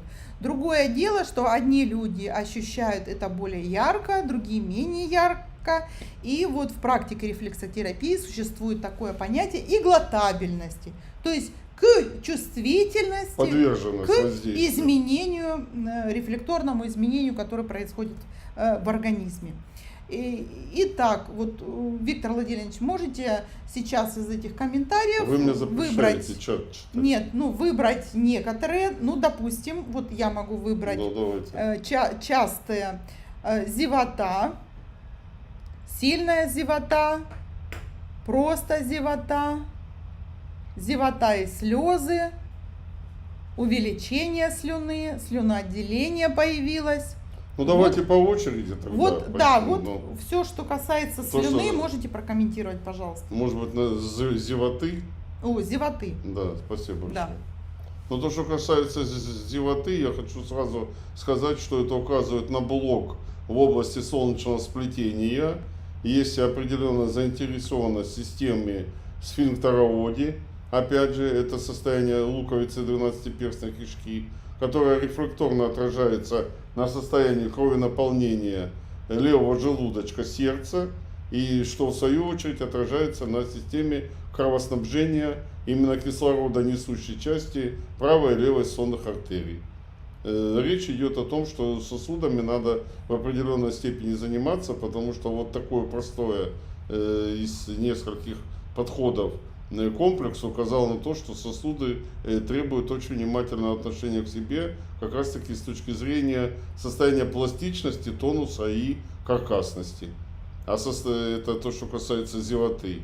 А то, что касается слюны, это воздействие уже непосредственно на еще одну артерию, которая питает щитовидную железу, и усиление слюны во рту говорит о том, что включились веточки блуждающего нерва, который отвечает, вот первая так называемая головная или мозговая ветка, которая отвечает за качество желез внутренней секреции, находящихся в мозгу. В первую очередь и характер поведения слюны, усиление слюны, увеличение слюны – это реакция со стороны эпифиза или щитовидной железы, которая говорит о том, что надо внимательнее отнестись к системе пищеварения в целом, а в частности поведения поджелудочной железы. Ну а как это с точки зрения желчелогики можно характеризовать? А с точки состояния желчелогики в этом смысле говорит о том, что есть определенные признаки дискинезии, которые можно найти или подтверждение лабораторной диагностики, или инструментально-функциональное исследование функций желчного пузыря, или исследование лабораторной данных, которые называются биохимия крови. То есть изменение вкуса слюны, вкуса во рту говорит о том, что меняется кислотно-щелочное равновесие. О вкусе пока не было речи. Речь шла о количестве слюны. О количестве слюны. Да. А изменение вкуса как раз таки говорит о том, что да, если меняется, если горечь поменялась, вот у кого-то появилась горечь, это говорит о том, что идет заброс желчи через луковицу 12-перстной кишки в полость желудка, которая регистрируется очень быстро, практически молниеносно, сосочками вкусовыми на языке. и которые горечь принимают со стороны желчных кислот, это говорит о том, что в определенной степени есть кислая среда в желудке. А кислая среда в желудке — это самая лучшая ситуация для того, чтобы паразиты чувствовали себя вольготно. Мгм. Так. То есть закисление организма — это среда благоприятная, да, для Да, конечно. заселения большинства паразитов, и они чувствуют Это себя вольготно. это скорее говорит уже о том, что паразиты присутствуют, и их жизнедеятельность создает кислую среду. Кислую среду, потому что кислая среда — это в определенной степени один из механизмов компенсации со стороны организма на возможность, пусть слабенькой, но партизанской борьбы с Вот. захватчиками. В кишечнике. Это, кстати, имеет очень прямое отношение к пресловутому Helicobacter pylori. И вот очень интересная тема по Helicobacter pylori. Люди заработали огромные деньги, получили огромные премии и так далее за последние 10 лет. Но практика показала, что все они несостоятельны по одной простой причине, потому что ни одна из установок, которая получила премиальные фонды, гранты и так далее, не коснулась темы желчи, не коснулась темы детоксикации, а отнеслась к этому уже как постфактуму и к состоянию фиброзных изменений ткани печени, к состоянию желчно-каменной болезни и далее по списку. То есть вот этот весь момент, он как раз таки, на мой взгляд, перевернут с головы на ноги. Но вот то, что вот вы мне запрещаете, я, так сказать, прочитал, ясность в голове появилась. Вот появилась ясность в голове, это очень интересное состояние. Если бы госпожа Медведева, или под ником Медведева там заявляется такая тема, пояснила бы, что такое в ее случае ясность в голове. Это что? Ясность мышления, это ясность взора, это расширение горизонта взгляда, это изменение характеристики цветового, будем говорить, восприятия, это какие-то другие ассоциации. Вот это, потому что ясность в голове что? Я приму решение для чего? Для того, чтобы признаться кому-то в любви, ну кто-то так о себе думает. Или ясность в голове — это я принимаю какое-то конкретное решение. Идти мне на амбразуру или не идти мне Виктор на амбразуру? Владимирович, ну вот такие нюансы у нас еще сегодня будет возможность обсудить. Мне хотелось бы сказать, вот здесь сейчас задается вопрос, как уменьшить кислую среду. Ну вот мы хотим сказать, что постановка вопроса здесь немножко должна быть немного другой. Не как уменьшить, а как нормализовать кислотно-щелочное равновесие, тот самый пресловутый pH. Я вам скажу Потому очень что просто. как и в одну сторону закисление, как и в другую сторону защелачивание Очень, да. приводит к различным видам нарушений.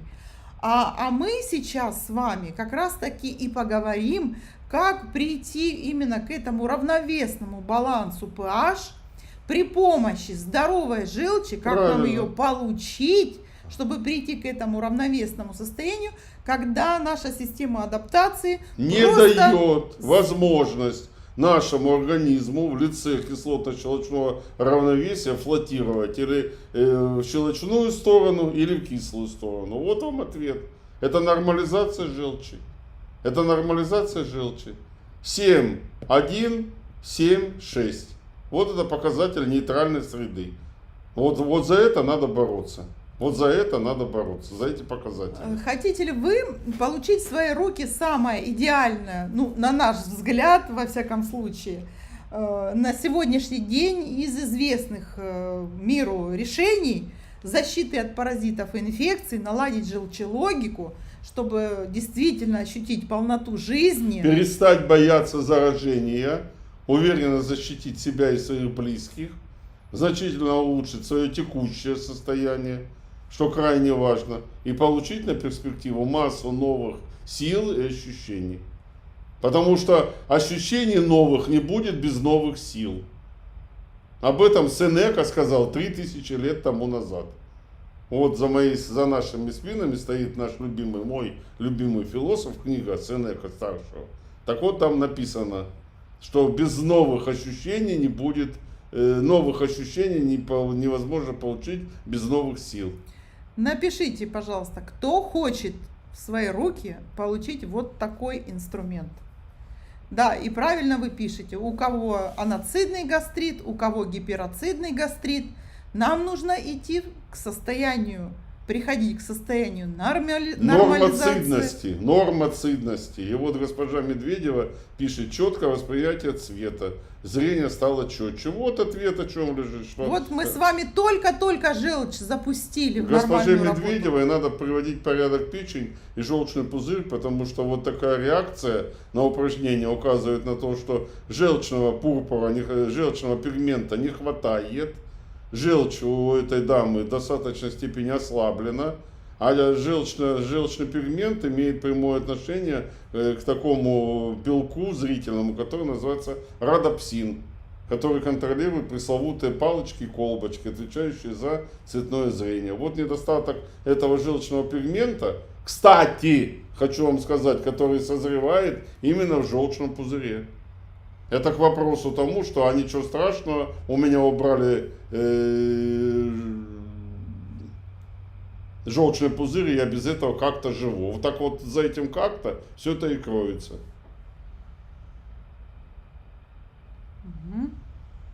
Ну ничего не появилось, значит, ждите ответа.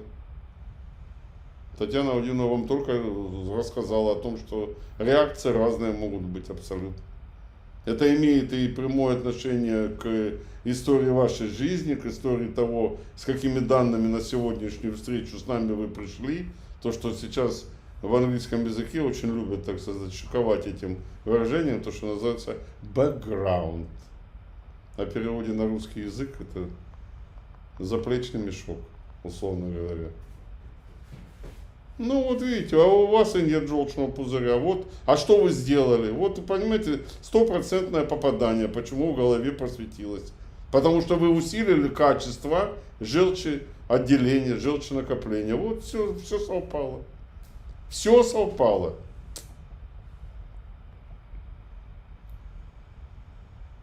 Как все смешалось в доме Облонских, так у госпожи Медведевой все совпало в части поведения желчи. Так что видите как.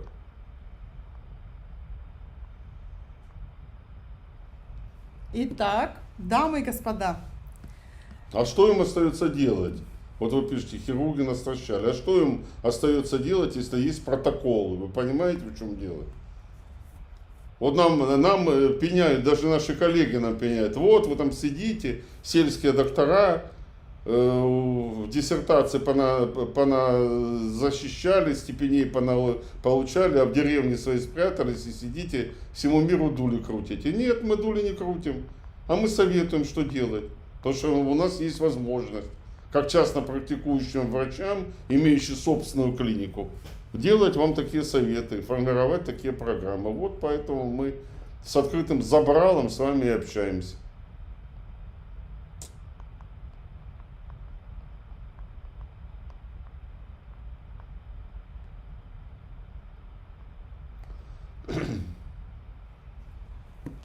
Итак, дамы и господа, представляем вам наше новое изобретение, которое будет решать вопросы борьбы с паразитарной инфекцией, с вирусной инфекцией, с бактериальной инфекцией мягко, просто, ненавязчиво и практически незаметно. И безопасно, самое главное. И самое главное, безопасно. Без проявления токсических реакций, неприятных ощущений, неприятной симптоматики, медленно, мягко, постепенно, то, что можно применять длительно и надежно защищать себя и близких и от паразитарной инфекции, и улучшать качество желчелогики, повышая свойства собственной системы адаптации. Представляем вам наше новое изобретение, растительный фитокомплекс под названием Санте Белит. Это полностью природный растительный комплекс, который нормализует желчелогику, защищает от гельминтов и паразитов, способствует снятию нервного напряжения, противогрибковой защите, стабилизацию кислотно-щелочного равновесия, снятию последствий стресса, выведению избытков жидкости, слизи и мокроты, и также купированию метеоризма, запоров и поносов.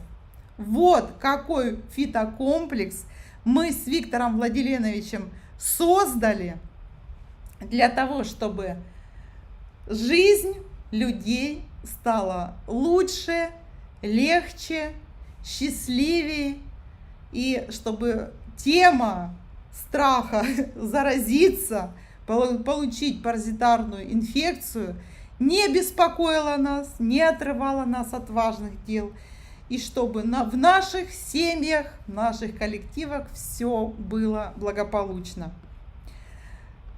Система Сантабелит вас надежно выручит При первых признаках респираторных инфекций. Быстро купирует недомогание и боль в горле. При частых микозах, кандидозах. Защищает и препятствует возвращению инфекций. При проявлении ротавирусной инфекции. Обращаем ваше внимание, что ротавирусы сами по себе как раз таки очень часто их роль преуменьшена, а по большому счету именно ротавирусы формируют вот те самые состояния, которые называются абдоминальными мигренями, которые очень тесно связаны с состоянием неполноценности работы печени, желчных пузырей и состояние воплощения всего вот этого контура биохимических институтов в системе пищеварения. То есть, когда не надо думать будет о холестерине, когда не надо будет думать о том, что съесть ли лишний кусочек жирного мяса или съесть ли лишний кусочек жирной рыбы, покушать что-нибудь то, что может вызвать, или то, что вызывает недоумение у заштатных или прописных диетологов, а за счет того, что идет просто нормализация желчелогики. И ваша желчь самостоятельно справляется с нагрузками. Никто не говорит о том, что это безоглядно надо пускаться во все тяжкие, но то, что можно себе в этом смысле позволить без последствий, это однозначно. Это показано на большом количестве лабораторных наших материалов. Как никогда мы с Татьяной Владимировной, есть такое слово, не очень мною любимое, но тем не менее, заморочились на поведение холестерина, заморочились на поведение липопротеида высокой и низкой плотности, и вот пришли, конечно, к пониманию того, что состав Сантабелита и то, что как он действует, система преемственности, порядка, химизма в организме за счет этих трав, очень четко как раз таки поддерживает систему желчелогики. За поздравления спасибо. Да. Полезные эффекты Сантабелит. Улучшает еще? качество кожи. Понятно почему. Потому что идет сохранение тех институций, которые поддерживают соединительно-тканные моменты, соединительно-тканные механизмы. А это что? Это пресловутый билирубин, это пресловутая мочевина. За счет этого поддерживается уровень коллагена, за счет этого поддерживается функция эластина. Стабилизирует моторику кишечника. По одной простой причине. Потому что не вызывает всех вот этих пароксизмальных явлений со стороны поджелудочной железы, которые приводят к этим всем газовым атакам.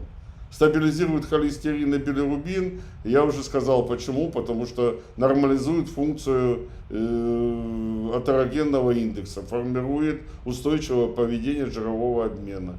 И как результат в этом смысле купируется инсулинорезистентность, потому что снимается нагрузка повышенная на поджелудочную железу.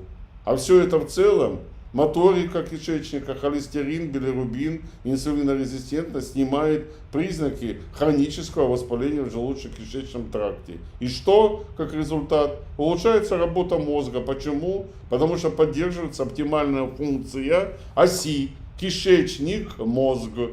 Вот то, что мы указали в начале встречи с вами. Уменьшается импеданс проявлений болезни Паркинсона, уменьшается импеданс болезни Альцгеймера, И, к счастью, уменьшается количество когнитивного диссонанса. Но и за счет того, что происходит улучшение качества жирового обмена, жирорастворимым витамином ничего не остается делать, как полноценно усваиваться. Как полноценно усваивается. А идет улучшение усваивания жирорастворимых витаминов. И что у нас в организме, чего у нас в организме становится. Если есть доктора у вас там на той стороне, напишите, чего мы избегаем в случае улучшения усвоения жирорастворимых витаминов. Одной фразой. В биохимии это называется одна фраза. Вот напишите, если врачи есть, напишите, что эта фраза, как она звучит.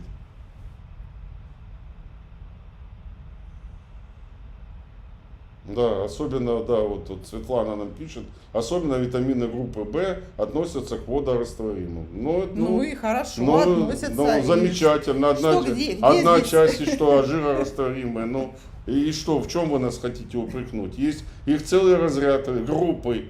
Мы написали, понимаете, группы, и что? Так. А о том, что есть провитамины, вы об этом, наверное, забываете, да? То, что вот там вот Светлана некая пишет нам. О том, что есть провитамины. И провитамины без гормонов никак не будут действовать. А гормоны есть у нас водорастворимые? Напишите, Светлана, если вы в курсе биохимии, напишите, есть ли у нас гормоны водорастворимые? Я вам буду крайне признателен. Так. Да, спасибо за поздравления и новорожденный прекрасный препарат. Да. Так. Витаминоз. Наверное, от инфаркта пишут. Нет. Нет. Я сказал, какой одной фразой. Это когда происходит нарушение усвоения жирорастворимых. Одной фразой.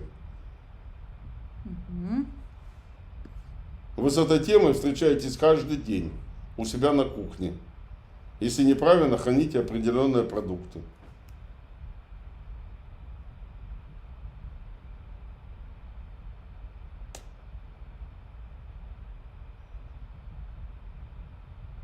Не надо мне указывать на меньше мне агрессии Виктор проявлять Владимирович, или больше агрессии. Это у меня люди пришли получить помощь, и что? ну... А я что, кого-то упрекаю в этом или Да. что? Только не надо из меня тоже делать меньше агрессии. Так, нет ответа? Есть ответ. Ну, уже здесь указан? Нету здесь Нет, ответа. здесь не указан. А, я думаю, есть ответ. Нет ответа. Так. Угу. Ну вот, правильно ответили. Окисление. Переокисление. Конечно. Переокисление. И выше был ответ. Отравление. Правильно. Потому что переокисленные витамины, они дают как раз таки характер токсического влияния на мозг. Токсического влияния на мозг. Почему? Потому что как раз таки вот эта пресловутая вами тема в части миелиновых оболочек очень тесно связана с тем, как усваиваются жирорастворимые витамины. Угу. Ну и какие программы входят, именно какие оздоровительные программы входят в систему Сантебелит? Это программа нарушения аппетита, программа при холецистите, гастрите, панкреатите, то есть это отдельные программы, это не одна общая. Программа кожных высыпаний, вегетососудистой дистонии или циркуляторная дистония, дискинезия желчевыводящих путей, инсулинорезистентность, хеликобактер пилори. Вот кто не может справиться, нас все время спрашивают, а есть у вас такая программа? А есть у вас такая программа? Вот у нас есть такая программа, когда вы можете достоверно решить эту задачу, а не прибегать каждый раз к антибиотикотерапии и через время сталкиваться с этой же самой ситуацией. Поэтому мягко, незаметно вы можете решить эту задачу. артрит и артрозы программа, программа с головными болями, программа под названием дисбактериоз. Вот сколько программ коррекции входят в систему Сантебелит. То есть это отдельные программы, которые вы выполняете в течение месяца. Сюда входит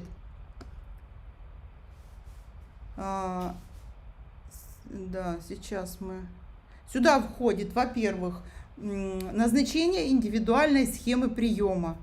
То есть как только вы оплатили одну из схем, вы получаете назначение от наших специалистов, вам подбирают на основании ваших диагностических данных персональную схему приема. Вы заходите в личный кабинет, проходите первоначальное тестирование и начинаете выполнять определенные упражнения, которые где-то в течение месяца рассчитаны на выполнение где-то в течение 7 дней, какие-то программы на 10 дней рассчитаны, которые позволяют рефлекторно помочь действию тех фитокомпонентов, которые входят в состав фитопрепарата Сантебелит. И вот именно эти тематические программы коррекции вот сейчас перед вами. Вы можете уже какие-то для себя присмотреть. И, конечно, если вы, например, давно в нашей теме, вы можете сами себе назначить, тем более, если вы являетесь медицинским специалистом или в курсе дела своих текущих диагнозов и их состояний.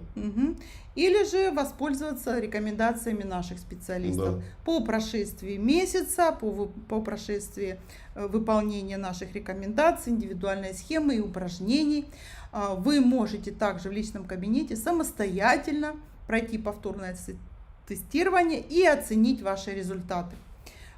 После этого, когда вы выполняете одну программу, вы можете обращаться к нашим специалистам за следующей программой и так идти, как знаете, по ступенечкам, планомерно улучшать свое состояние. Или наоборот, расширять горизонты восстановления своих возможностей, состояния. Да.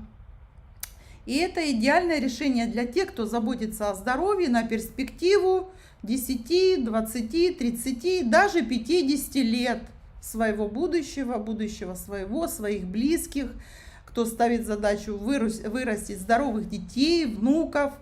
Это тем подходит, кто фармпрепаратам прежде всего предпочитает безопасные средства. Конечно, мы не являемся стопроцентными такими противниками приема фармакологических средств и препаратов. Да, бывают ситуации, когда это совершенно нельзя обойти, просто никаким другим способом не удается справиться. И есть ситуации, когда и мы сами рекомендуем применение фармпрепаратов, но и большое количество ситуаций может быть разрешено абсолютно безопасным способом при помощи естественных и натуральных методов лечения, которые мы как раз таки предлагаем.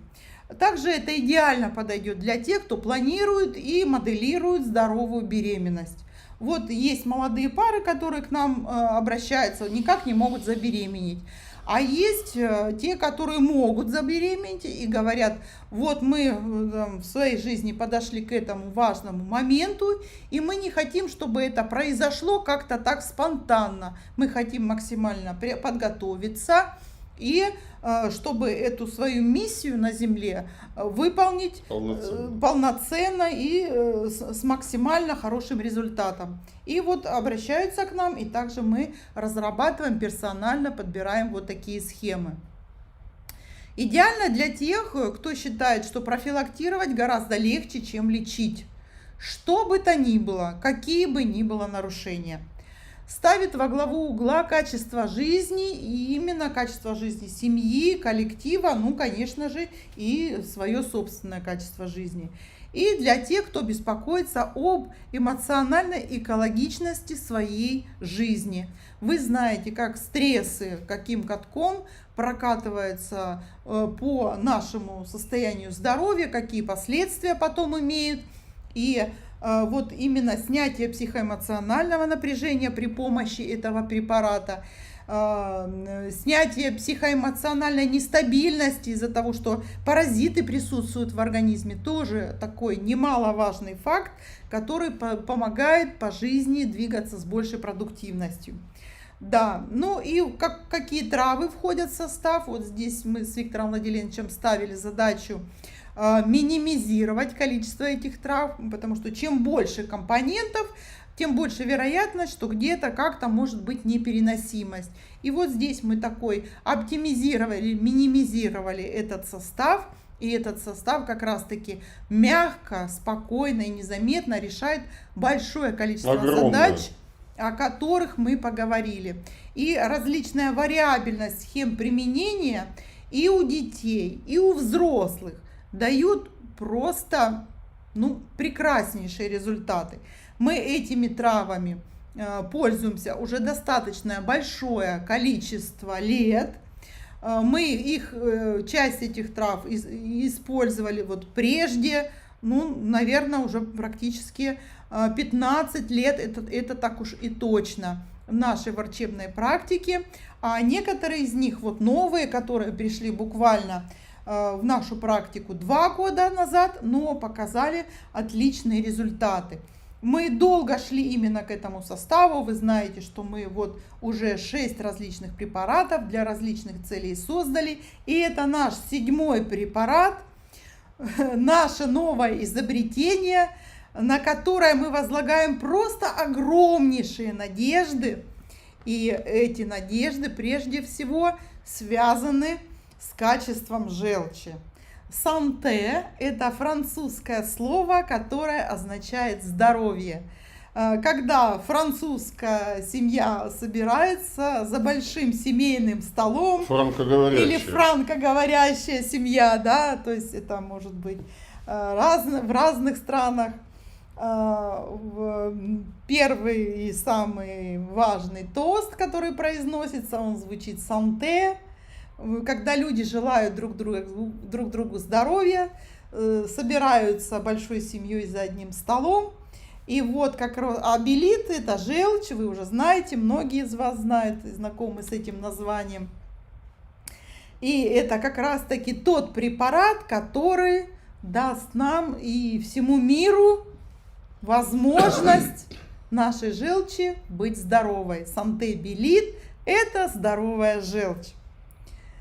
Итак, дамы и господа, мы поздравляем и себя, и вас с тем, что этот препарат уже существует, и в самое ближайшее время, буквально тут считанные недели остались, когда мы сможем уже заняться отправкой. И вот мы предлагаем выполнить ваши заказы. Сейчас попросим, чтобы под трансляцией у нас появились кнопочки на различные пакеты использования этой системы. Они действительно различные. В системе может быть и 1 месяц, и 3 месяца схем, упражнений, именно связанных с применением этого препарата. Здесь же могут применяться и другие препараты в зависимости от тех терапевтических задач, которые вы ставите перед нами. И вот, заказывая систему Санте-белит, кроме доступа к комплексам упражнений и самого фитопрепарата, вы вот получаете целый список. Индивидуальное назначение, дозировку, схему приема от нашего специалиста. Сопровождение нашим специалистам в течение всего приема препарата. Вот вы заказали схему на месяц, и весь месяц вы можете общаться в личном кабинете, задавать вопросы, что-то у вас так, что-то у вас не так. Вам будут давать рекомендации.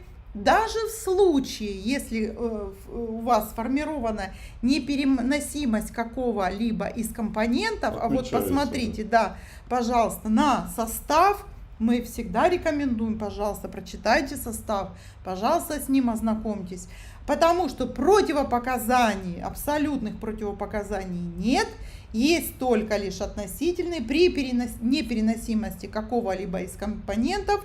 и вот при беременности и кормлении грудью. То есть это вот такие стандартные вещи, такие минимальные, и вы, пожалуйста, ознакомьтесь, но хотим вас уверить, что даже при жесткой непереносимости вообще любых трав у нас есть в нашей практике случаи, когда мы проходили вот эти ситуации при непереносимости вообще большинства продуктов питания.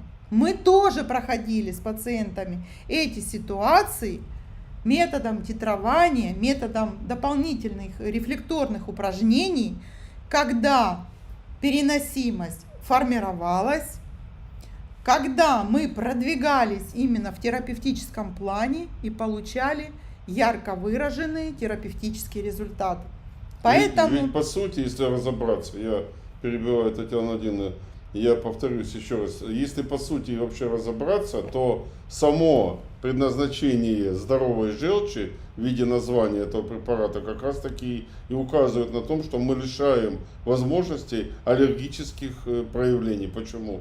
Потому что непереносимость на ту или иную траву, непереносимость на тот или иной продукт питания, непереносимость даже на то или иное лекарство, в первую очередь, связана с тем, как ведет себя желчь.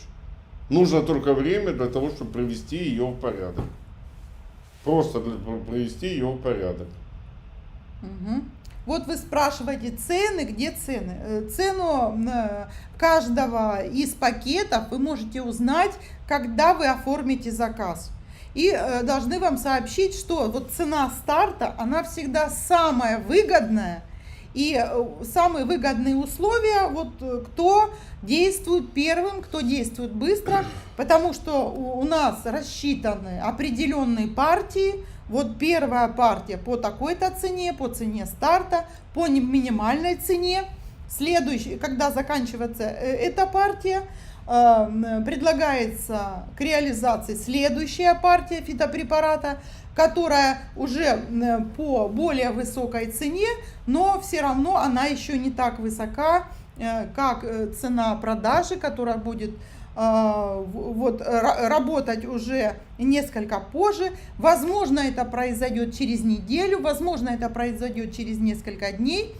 То есть существует ограниченное предложение и ограниченные партии. Вот на сегодня предложение самое максимально выгодное. И там, если вы посмотрите, то по цене получается такая оптимизация. Чем большее количество схем вы заказываете, тем более выгодно это делать.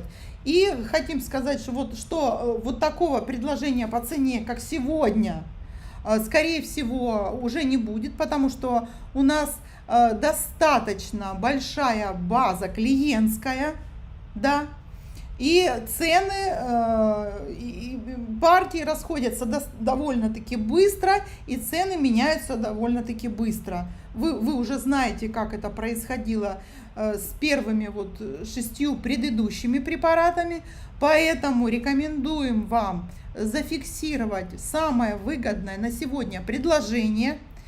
Если у вас хоть там какие-то тень сомнений есть, то все равно оформить заказ хотя бы даже на одну фитосхему, но вас предупреждаем о том, что в первую очередь мы назначаем схемы и выполняем консультирование, вот такое все равно, что бы вы ни заказали, с вами связывается наш специалист, выясняет вашу ситуацию, вы заполняете анкету обязательно, чтобы мы могли вам разработать фитосхему. Не хотите, вы хотите действовать по своему усмотрению, пожалуйста, можно не заходить в личный кабинет, не выполнять упражнения, действовать по своему усмотрению, но вы же понимаете, или эффект самолечения, или то, когда вам порекомендуют специалисты и будут вас сопровождать именно по этому пути. Имеет различие или нет? Вот судите сами, вы люди взрослые, вы, скорее всего, понимаете, как и что может происходить. И, конечно же, разрабатывать фитосхемы наши специалисты начнут прежде всего для предоплаченных заказов. Почему выполнить оплату выгодно и как можно скорее? Потому что количество партий, вот первых партий, именно которые предусмотрены по акционной цене, именно в ограниченном предложении, они достаточно небольшие, и как только эта партия заканчивается, предлагается к реализации вторая партия, и там цена уже повышается. Поэтому мы всегда даем возможности тем, кто ходит на наши занятия, кто участвует во всех наших программах, получить максимально выгодно и первыми все наши вот такого рода предложения. Поэтому, пожалуйста, фиксируйте переходите по одной из кнопок, да. Фиксируйте ваш заказ, отправляйте ваш заказ, оплачиваете его. После вашей оплаты с вами свяжется специалист, возьмет все ваши данные, будет предлагать вам анкету, обязательно ее заполняйте, потому что угадать состояние вашего здоровья, чтобы вам разработать персональную схему, понимаете, что никто не может. Только вы можете сообщить о своих болях, о своих проблемах, о своих диагнозах и сделать это целесообразно, по порядочку, как предлагается в анкете. Мы довольно-таки давно уже работаем по такой схеме. Она себя очень хорошо зарекомендовала. Поэтому, пожалуйста, именно так следуйте и первыми оплатите, первыми получите самую низкую предложение по самой низкой стоимости. Да, еще хочу сообщить о том, что от 3 банок, от 3 схем, если вы заказываете, то мы выполняем отправку за свой собственный счет. Вы ничего за доставку не платите. Именно Почтой России по территории Российской Федерации. И вот эта посылка идет первым классом. Она, во-первых, быстрее всего доходит, особенно вот в какие-то отдаленные уголки нашей Родины. И вы ничего за это не платите. Поэтому, пожалуйста, обратите внимание именно на пакет с 3 фитосхемами и больше. Ну а пакет с 2 фитосхемами является самым выгодным предложением на сегодняшний день в плане стоимости за единицу. Да? 1 банка, 1 месяц и 1 схема. Да, вот как это не удивительно, доставка в США у нас, мы удивлялись, даже вот за 8 дней происходит Почтой России. Но вот в Америку, в страны Европы, в Израиль, везде доходят посылки, и Почта России, и все хорошо, вот на сегодняшний день. Отправки ежедневно буквально у нас идут эти отправки, потому что вы знаете, что у нас вот еще есть другие фитопрепараты, и мы этим занимаемся вопросом системно. То есть вы получаете доступ к упражнениям, доступ в личный кабинет, доступ к взаимодействию с медицинскими кураторами, 1 банка, 1 схема, 1 комплекс упражнений, и это вот такой комплект, где вы выполняете комплекс упражнений, фактически проходите свой тематический курс восстановления рефлекторного, сопровождаете приемом фитопрепарата, и медицинский куратор следит за вашими результатами. Пожалуйста, выбирайте то, что вам подходит лучше всего, оплачивайте, не задерживайте, потому что я уже сказала о том, что существуют ограниченные партии по акционной цене старта. Так, ну и теперь мы разберем вопросы, которые вы задаете. Ну и хотим сообщить, что теперь вам только решать, как получить в свои руки самое идеальное. Мы не стесняемся этого слова. Мы совершенно искренне и уверенно об этом говорим. Самое идеальное на сегодняшний день из известных решений защиты от паразитов и инфекций. И еще плюс ко всему вы сможете наладить желчелогику вашу, которая системно будет восстанавливать ваше здоровье и пополнять запасы адаптации. Чтобы ощутить полноту жизни.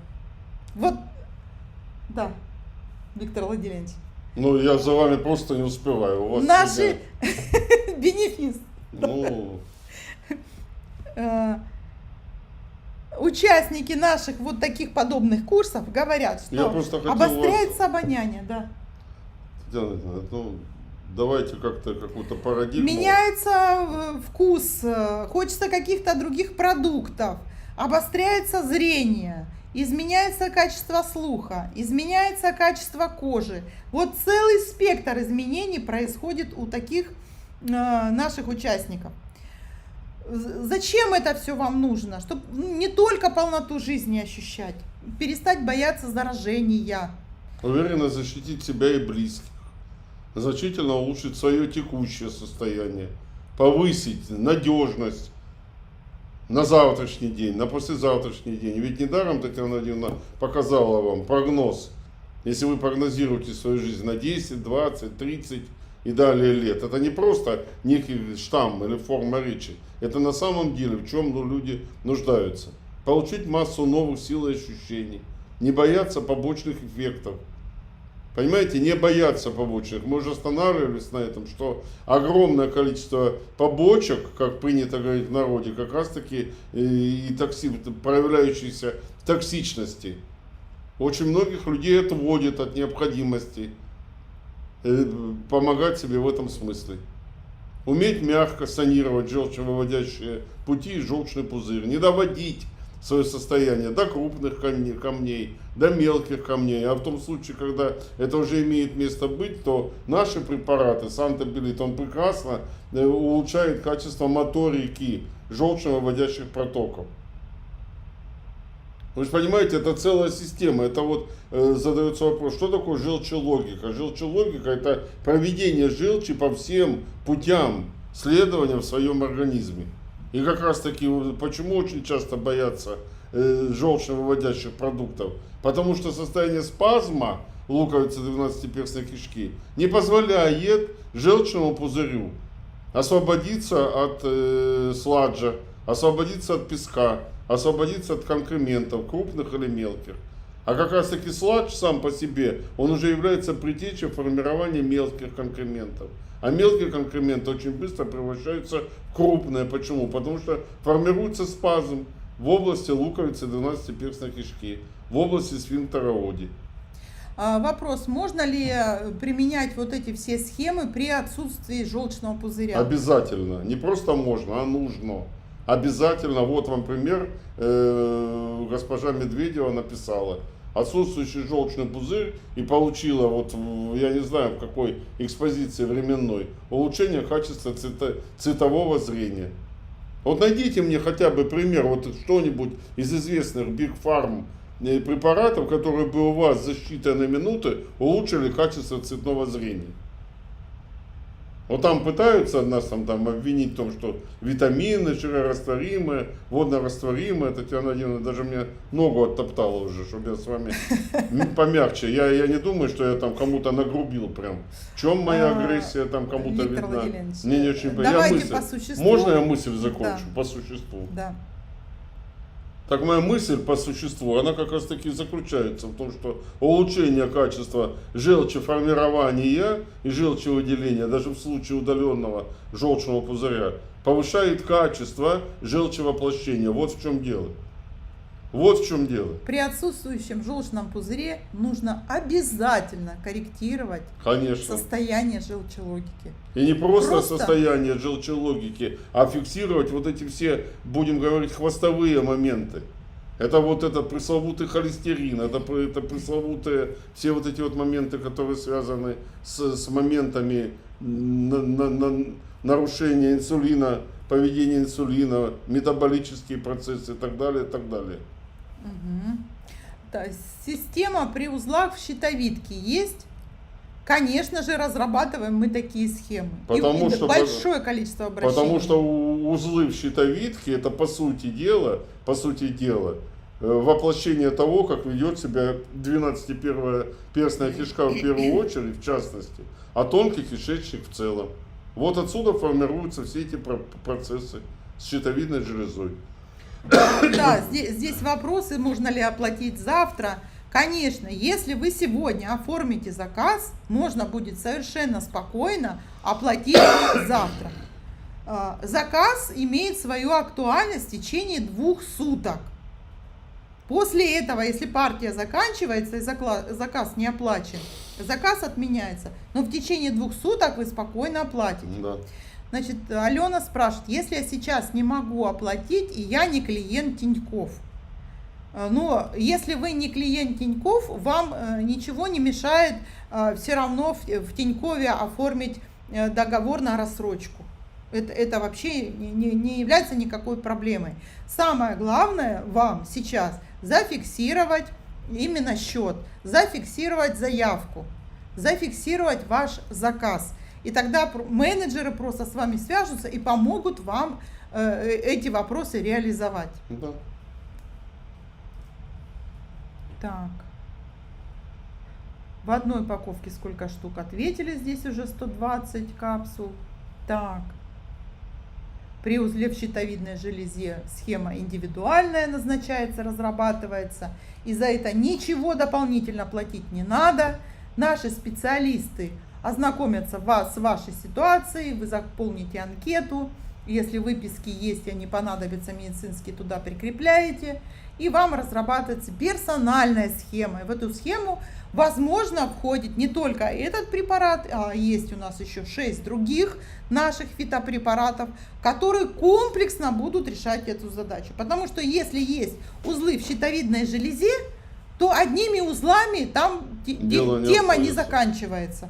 Как правило, там есть сопутствующие заболевания. Поэтому Конечно. нужно комплексное решение, и это комплексное решение подбирается. Скажите, пожалуйста, при ЖКБ, камнях 9-10 мм, можно ли этот препарат? Ну, я только отвечал на этот Он вопрос. специально для этого создан. Для людей с желчнокаменной болезнью, для людей с отсутствующим желчным пузырем. Почему? Потому что в случае вот таких пациентов активный желчегонный эффект противопоказан. А мы вам говорим, что это будет действовать мягко, ненавязчиво и практически незаметно. Активный желчегонный эффект опасен не только при желчнокаменной болезни, а при целом ряде заболеваний. И мы это хорошо знаем. И поэтому мы создали препарат именно с таким мягким действием. Не просто можно, а это просто для вас персонально создано такое решение. Избавиться от камней можно, но в желчном пузыре. Но нужно понимать, что это за камни и нужно ли избавляться. Есть такие камни, избавление от которых может принести новые проблемы. Или избавление от которых может принести появление новых камней, уже других, еще более сложные проблемы. Эта задача имеет очень много нюансов и вариабельности решения. Поэтому мы вам говорим, пожалуйста, заполняйте анкеты, где бы мы, наши специалисты, познакомились с вашей ситуацией, и мы бы смогли сделать вывод, каким путем терапевтическим вам следует двигаться. Так. Можно ли этот препарат принимать вместе с доктор Желчь? Со всеми нашими препаратами можно принимать с другими препаратами и лекарствами, которые вы в текущий момент принимаете. Действие этих препаратов будет только улучшаться. Нет противопоказаний, только индивидуальная непереносимость компонентов. Опять же, мы вот говорили, пожалуйста, можете с составом ознакомиться. Давайте я его еще раз выведу на экран. Но и даже в случае вот такой непереносимости каких-либо компонентов у нас также есть мягкое решение, как эту проблему обойти. И не только обойти, а вообще с ней справиться. То есть пройти вот эту стадию и сформировать нормальную переносимость, потому что если есть непереносимость каких-то компонентов, то есть, скорее всего, и аллергические реакции, и трудности с перевариванием пищи, и с непереносимости продуктов питания, и с паразитарной инфекцией, и с наличием многих других хронических заболеваний в стадии обострения, и холецистит там, скорее всего, и панкреатит, и тенденции к развитию, если уже не сформировавшийся сахарный диабет. Поэтому вот просто мы с этими ситуациями в большом количестве знакомы и знаем, что делать и как помогать. Так. Да, отдельный сайт этого препарата есть, существует, и он вам будет доступен по завершении нашей встречи. Вы сможете там все ознакомиться. Но опять же, ваша задача сейчас оформить заказ, чтобы получить по максимально выгодной цене, во-первых, и в числе первых получить назначение схем персональных и уже двигаться с нами вместе вот по пути оздоровления и улучшения вашей ситуации. Если удалена луковица 12-перстной кишки? Ну, ничего страшного. Там стоит шов, который связывает пилорический отдел желудка с непосредственно самой 12-перстной кишкой. И что? Сфинктер Оди никто вам не удалял. Да, вот... А если даже и удален, мы же не знаем объем, что вы имеете в виду под удаленной луковицей. Это могут быть разные результаты, это могут быть онкопроблемы, это могут быть травматического генеза, это может быть бог весть какие причины. Поэтому печеночные протоки у нас остаются. Они не выводятся у нас наружу, они остаются как протоками 12-перстную кишку. Какая схема удобнее для первого раза? Ну вот смотрите, я бы начинала со схемы дискинезия, потому что вот все наше сегодняшнее занятие, оно, собственно, было посвящено теме дискинезии и как сама по себе дискинезия наносит ущерб системе адаптации, вообще здоровью человека. И также она открывает ворота для различных паразитов, любой инфекции, будь то грибковая, будь то бактериальная. Поэтому вот идеальное решение начинать именно с дискинезии, то есть наладить нормальный отток желчи. И потом уже дальше двигаться по пути восстановления. В зависимости от преференции. Ну а прям уж удобнее там с первого раза или не с первого, но всегда лучше пользоваться рекомендацией специалистов, которые гуру в этой теме.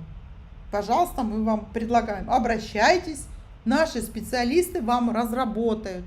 Они ежедневно колоссальное количество схем разрабатывают. И потом вас ведут. Самое главное, отвечают на вопросы, взаимодействуют с вами, чтобы у вас все прошло хорошо. Так, Екатерина спрашивает, оплатила, а чек нужно отправлять, как вы меня найдете? В нашей системе все отражается, номер заказа, все мы вас найдем, пожалуйста, не волнуйтесь. Если вы где-то что-то там считаете, что что-то задерживается или какой-то вопрос ваш не решается, у нас есть сайт этого препарата, мы закончим трансляцию, вы на сайт перейдете, там все указаны формы обратной связи, WhatsApp, Telegram, телефон, e-mail, все что угодно, пожалуйста, вы можете все вопросы решить, и абсолютно все заказы отражаются в нашей системе, номер заказа, кто его выполнил, когда его выполнил, все есть, поэтому не переживайте.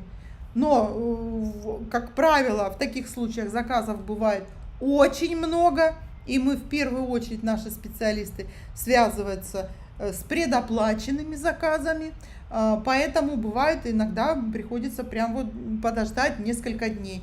Но в любом случае, если вы беспокоитесь, вы можете обратиться в нашу систему, что-то уяснить, что там заказ пришел, все хорошо. Но в любом случае, когда оплата выполняется, после этого приходит уведомление о том, что оплата выполнена, и вы просто спокойно ожидаете, когда с вами свяжутся и схему разработают, и препарат отправят. Еще раз говорим, что отправку мы будем осуществлять не завтра, не послезавтра, а через несколько недель. То есть препарат уже изготовлен, мы его ждем получения уже в нашей системе. Как только это произойдет, мы начнем массовую отправку, и просто нужно 2-3 недели реально подождать. Сообщение о том, что вот отправка начинается, вы тоже получите, поэтому обратная связь у нас работает. Пожалуйста, не беспокойтесь. Вся информация о заказах у нас отражается в нашей системе, и она никуда не потеряется. Так, для чистки сосудов какая схема подходит? Опять же, подходит ваша индивидуальная схема для чистки сосудов.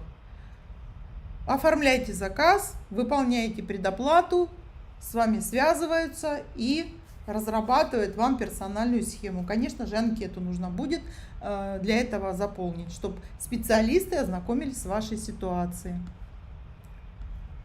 Так, вот камни в желчном, полипы в желчном, это прям целевое такое решение ваших задач. Одной упаковки хватит, даже если нет желчного.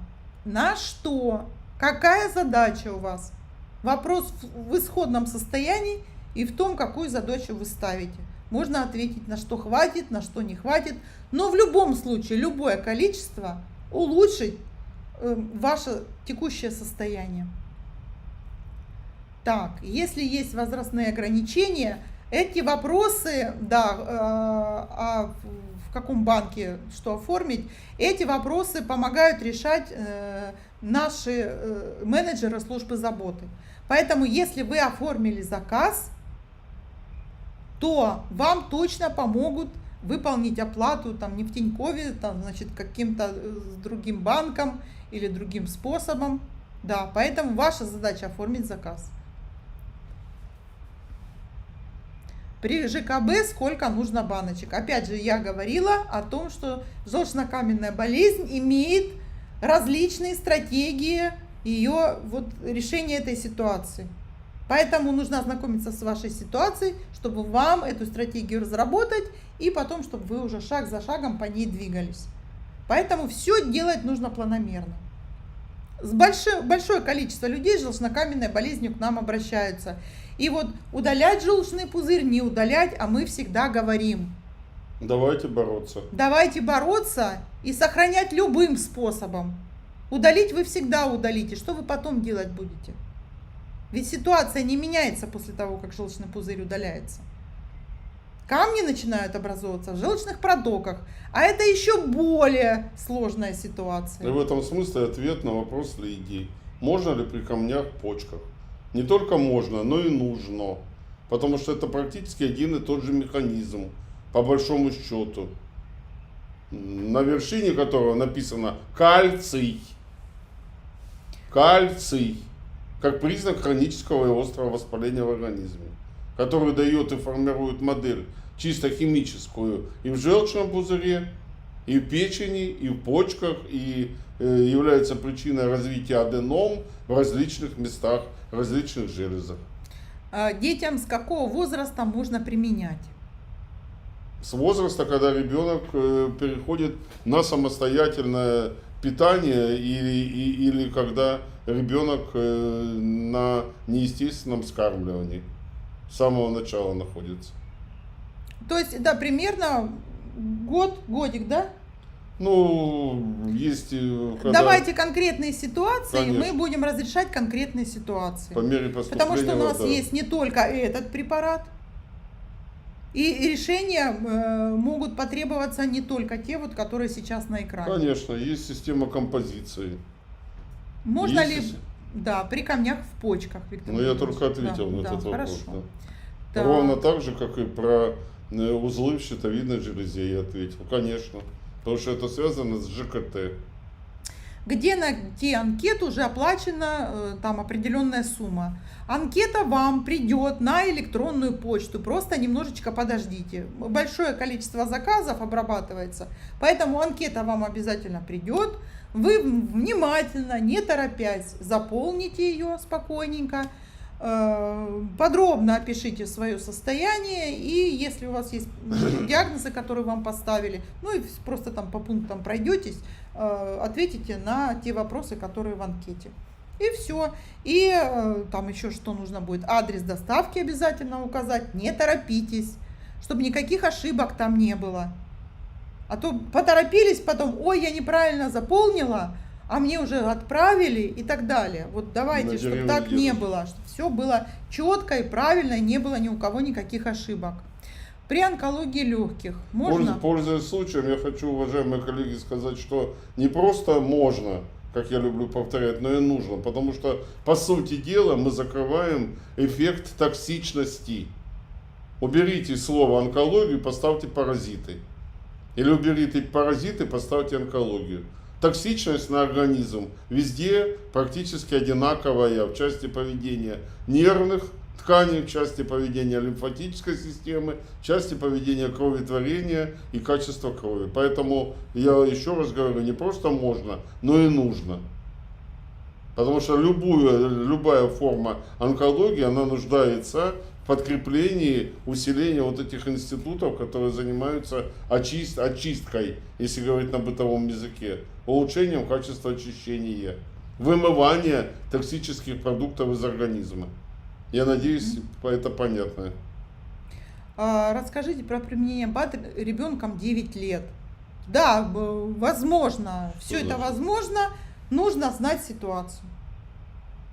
Профилактические дозы, они указаны на коробке. По одной капсуле 3 раза в день. Но нужно знать ситуацию, чтобы эту дозировку подбирать. Ребенок 9 лет может быть худенький, а может быть и ранний.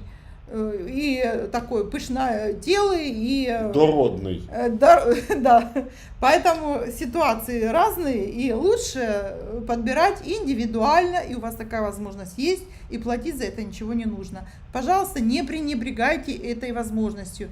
Ни один производитель, ни БАДов, ни фармпрепаратов, ни фитопрепаратов такую возможность не предоставляет. Мы предоставляем, мы делаем это системно. Мы заинтересованы в том, чтобы у наших пациентов были хорошие результаты. Это наше детище, понимаете? И мы заинтересованы, чтобы все было хорошо.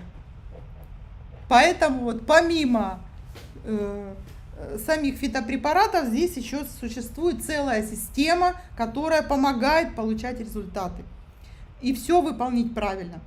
Так, значит, доставка до двери, инвалид-колясочник. Ну вот по территории Российской Федерации мы доставляем к почтовому отделению.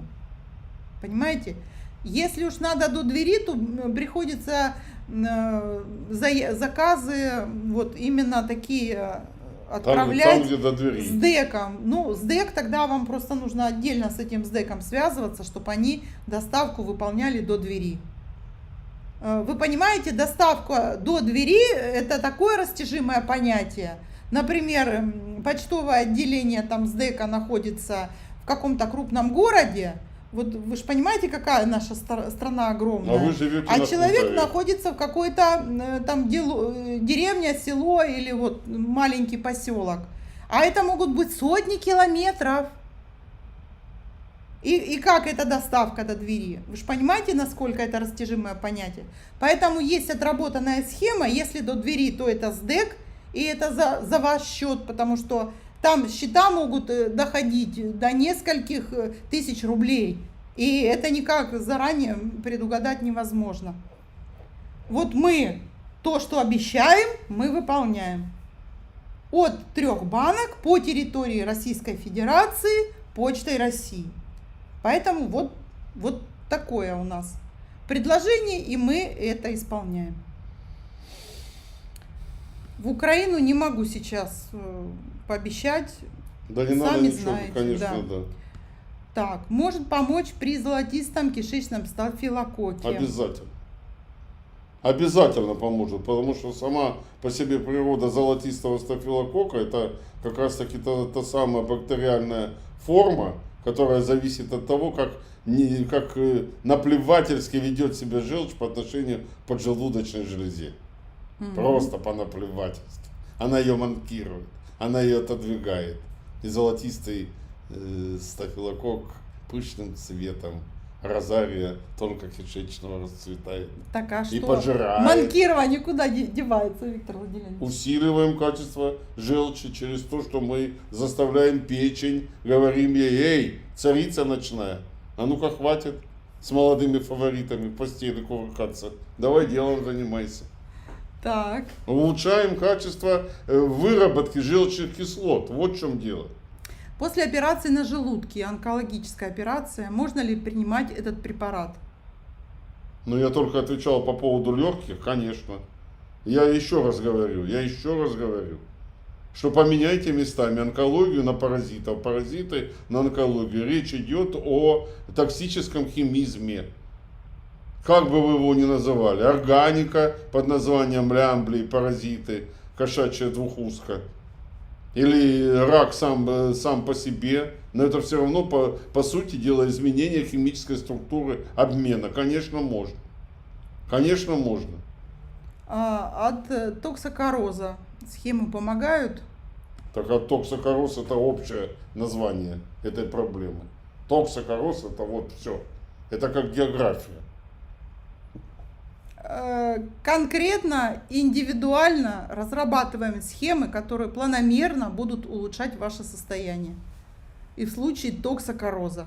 Нужно понимание индивидуальных проявлений Конечно. вашей ситуации. Конечно. Чтобы вот прям подобрать те дозировки и те схемы и те упражнения, которые вам дадут результат. Какие препараты при аутоиммунном тиреидите и аутоиммунном заболевании ЖКТ? Ну вот, как Татьяна один абсолютно справедливо сказала, что значит какие препараты. Но в контексте сантабелита остальные уже подтянем как коллаборантов.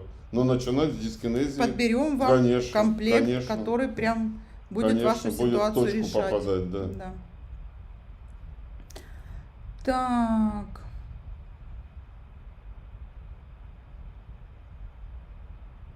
Как применять детям 11 лет? Заказывайте схему. Профилактически можете то, что на баночках написано. А вот чтобы решать задачи, пожалуйста, вот заявочку присылайте, и ребенку разработаем его персональную схему. И это лучшее и идеальное решение на сегодняшний день. Так, цена не озвучивается, потому что цена меняется по мере того, как заканчиваются вот эти акционные первые партии с ограниченным предложением. Цена постоянно меняется. Вы можете зайти, например, там, через несколько часов или завтра и увидите другие цены. Да. Автоматически они меняются. Цену вы можете узнать, текущую цену, когда перейдете по кнопочкам и узнаете текущую цену. Заявку отправите. Оплачивать ее можете не оплачивать, но вы узнаете цену текущую. На одну схему сколько баночек требуется, смотря какая схема и смотря какая у вас задача. Но можно от одной банки взять, попробовать, посмотреть, как работает, и, пожалуйста, тогда уже какие-то другие решения принимать.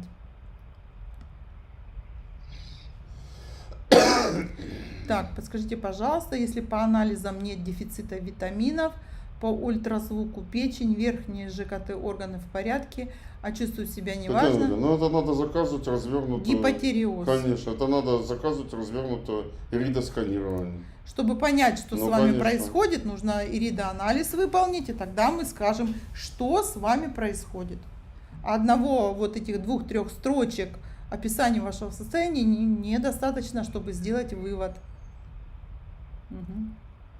Если сейчас химиотерапия, можно ли сейчас это? Можно и нужно. Ну, у нас есть люди, которые проходят в текущем режиме химиотерапию и проходят наши вот фитосхемы и наши упражнения. Это очень сильно облегчает протекание именно этого сложного периода в жизни людей. Да. Начинать, когда получим фитокомплекс, или сразу будет упражнение? Нет, упражнение нужно выполнять вместе с фитокомплексом. Когда вы его получите, это вместе выполняется все. Так, могу оплатить завтра, куда обратиться, где зафиксировать цену. Зафиксировать цену — это перейти по одной из кнопочек здесь внизу под трансляцией, оформить заказ, и таким образом вы зафиксируете цену. Заполнить свои данные, там они у кого-то подставляются, кто уже у нас раньше в системе зарегистрирован, и все, как бы фиксируется цена. Но опять же, фиксируется цена на 2 суток. Для схемы дискинезия какой курс, количество банок? Дискинезия желчевыводящих путей — понятие очень такое, как говорят, растяжимое. В разной степени она себя может проявлять. Разной давности это заболевание, разный возраст. И объединять разные схемы, даже из тех, которые вот представлены здесь. Потому что дискинезия может протекать и по типу головных болей, и по типу артрита, артрозов, и по типу инсулинорезистентности, и по типу дисбактериоза. Просто надо знать конкретно, но начинать именно с этой программы дискинезия. И начните хотя бы с одной банки. Это минимум. Это минимум, с чего надо начинать. Ну а если дискинезия уже есть, скорее всего, ей не один день. Конечно. И поэтому нужно будет, может быть, возможно, несколько месяцев заниматься решением этой задачи. Поэтому пока есть выгодное предложение, вот вообще 12 фитосхем есть такое предложение. Если у вас есть члены семьи, и вы знаете, что, допустим, маленькие дети, которые или в садик ходят, или в начальную школу ходят, или вы часто бываете вот в таких в людных местах, или относитесь к категории населения, вот, которые мы перечисляли с повышенным риском. Потому что если дискинезия давно, то, скорее всего, паразитарная инфекция имеется. Если она имеется у вас, то она, скорее всего, имеется и у членов вашей семьи. Вот это идеальное решение вот так справиться, потому что вы справитесь в своем случае. Но вот эта эндемичная обстановка, она будет постоянно создавать риски. Ну, вы же взрослые люди, понимаете? Поэтому есть возможность, заказывайте сразу 12 схем. Может ли сын оплатить со своей почты? Конечно, конечно. Так. Вы счет получаете, и может кто угодно и как угодно его оплатить. Угу. Движение посылки, да, можно отслеживать. Но опять же мы говорим, что это будут посылки отправляться через несколько недель.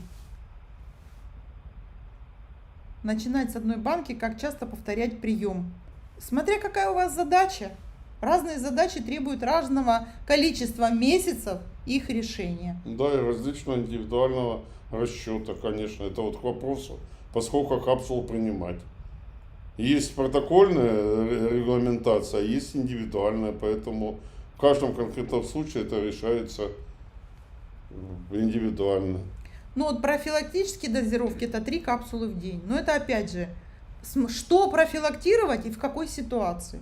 Ну, есть буква закона условного, понимаете, которому мы подчиняемся. Угу. При полипах кишечника помогает, конечно, помогает, потому что это как раз таки тот самый случай, когда почему развиваются полипы. Полипы развиваются потому, что нарушается моторика. А моторика нарушается потому, что неполноценная желчь. А неполноценная желчь, потому что неправильно чистится печень. А печень чистится неправильно, потому что сосуды неактивно себя ведут. Вот замыкается круг. Тот самый банальный хвост, который виляет собакой. Для антипаразитарных программ надо препарат на 3 месяца. Все верно. Нужно как минимум на 3 месяца, потому что цикл воспроизводства большинства паразитов — это 90 дней. То есть нам нужно антипаразитарный фон как минимум поддерживать в течение 90 дней. Ну, а опять же, нужно следить за эндемичностью обстановки В вокруг. которой мы находимся. А эндемичность может быть строго индивидуальна. Строго индивидуальна. Но это не тот самый случай, когда нам говорят, а у меня никогда ничего не будет. Я живу, вокруг меня свора собак, а у меня никогда ничего нету. Глупости. Такого быть не может. Просто имейте в виду, что в этом случае типовые иммунитеты просто сглажены.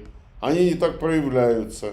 Потому что вы становитесь, извините, чтобы меня опять в агрессии никто там с вашей стороны не обвинил, вы становитесь похожи на своих собак, на своих кошек, у которых на генетическом типе система, на генетическом уровне системы адаптации на паразитов гораздо лучше, потому что они специфичнее.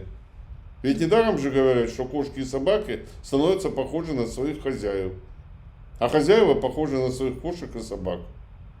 Вот Анатолий пишет, не могу глотать капсулы. Ну, для этого у нас тоже есть решение. И мы знаем, что сложности такого рода бывают. И особенно вот когда маленькие дети.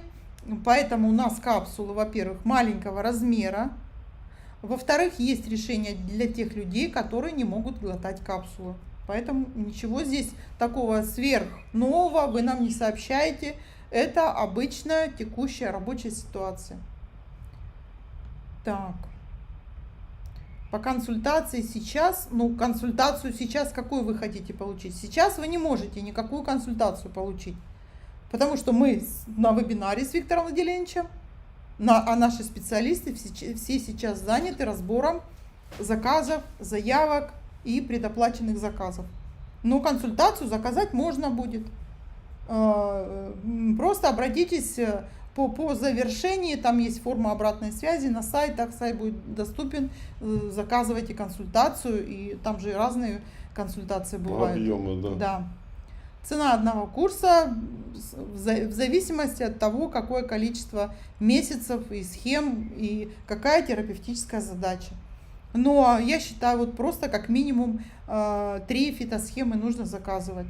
Это вот такая вот как бы усредненная ситуация первых уверенных шагов. Так, капсулы вместе с пищей. Ну, это вариант, да. Угу. 12 схем для всей семьи заказала Наталья. Профилактические дозы для детей 3-7 лет определит куратор. Правильно вы понимаете. Заполняйте анкеты, и вам, да, вес ребенка там укажете, и одного, и второго, и все вам разработают. И будет вам идеальное решение. Гемангиома печени 8 сантиметров, которая находится прямо над желчным пузырем.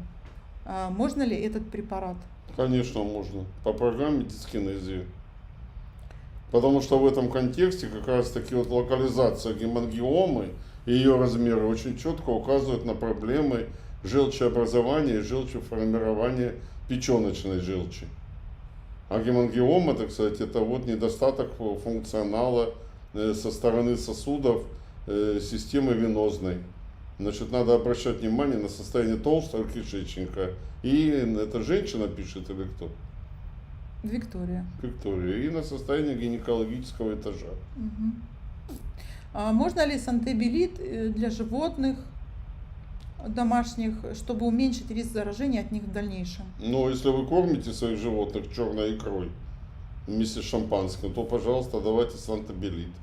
А если вещи называть своими именами, ну, представьте себе, у вас есть специальное, вот вы понимаете, такое впечатление, что вы нас не слушаете.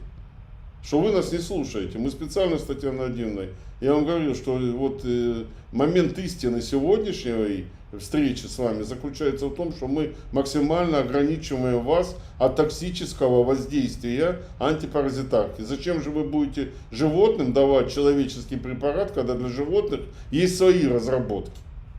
Если вам хочется, пожалуйста, давайте. Только, пожалуйста, имейте в виду, что у животных это будет абсолютно другая реакция.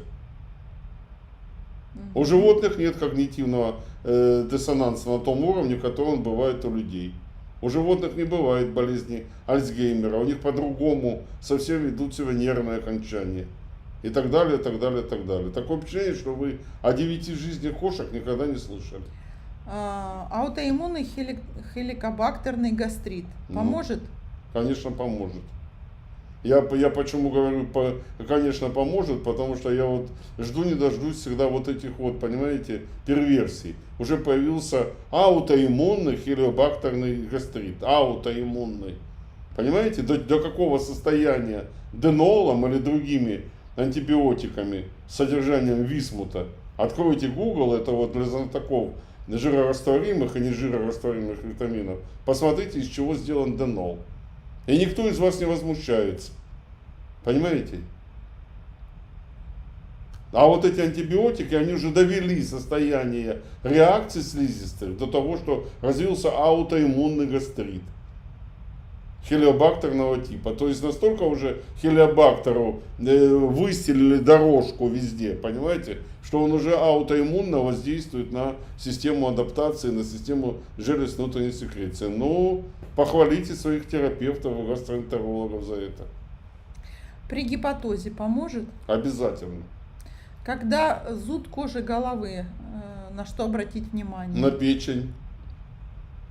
Можно ли капсулы россыпью? Ну, вот смотрите, Что насчет россыпи? ну, имеется в виду Анатолий, который вот спрашивал, что глотать трудно. Там должна быть, нужно выяснить вашу ситуацию, вашу текущую ситуацию. И там возможны варианты. Ну, я сейчас просто не буду, как вот, все варианты, какие могут быть. Вам же предлагают индивидуальное решение. Просто из этих вариантов нужно выбрать ваше индивидуальное решение. Россыпью я вот сейчас скажу, что можно. А у вас там какая-нибудь непереносимость, какой-нибудь там особый вид гастрита. Да или, ни в коем случае, или, не дай бог, язва желудка, понимаете? Татьяна Владимировна, давайте вот сегодня. Все должно быть целесообразно. Мы все делаем специально для того, чтобы минимизировать опасность. Минимизировать даже в мягких травах. Какой россыпи? Россыпь это взять, рассыпать или открыть капсулу? Вы на русский язык переведите. Ну, открыть и насыпать, я так но это же не россыпи называется. Ну, да. Насыпью тогда. Поликистоз печени может быть связан с наличием паразитов? Конечно. Есть ли удачный опыт борьбы с атеросклерозом? Вы что имеете в виду под удачным опытом борьбы с атеросклерозом? Я могу вам сказать, да, большое количество на сегодняшний день, это около 70 человек, которых мы спасли от стентирования. Для вас это показатель? Для вас это показатель? Скажите, пожалуйста. Удачной борьбы с атеросклерозом. Вот удивительный вопрос. Нас не могут найти и подписаться. Ну как это возможно? Скажите, пожалуйста.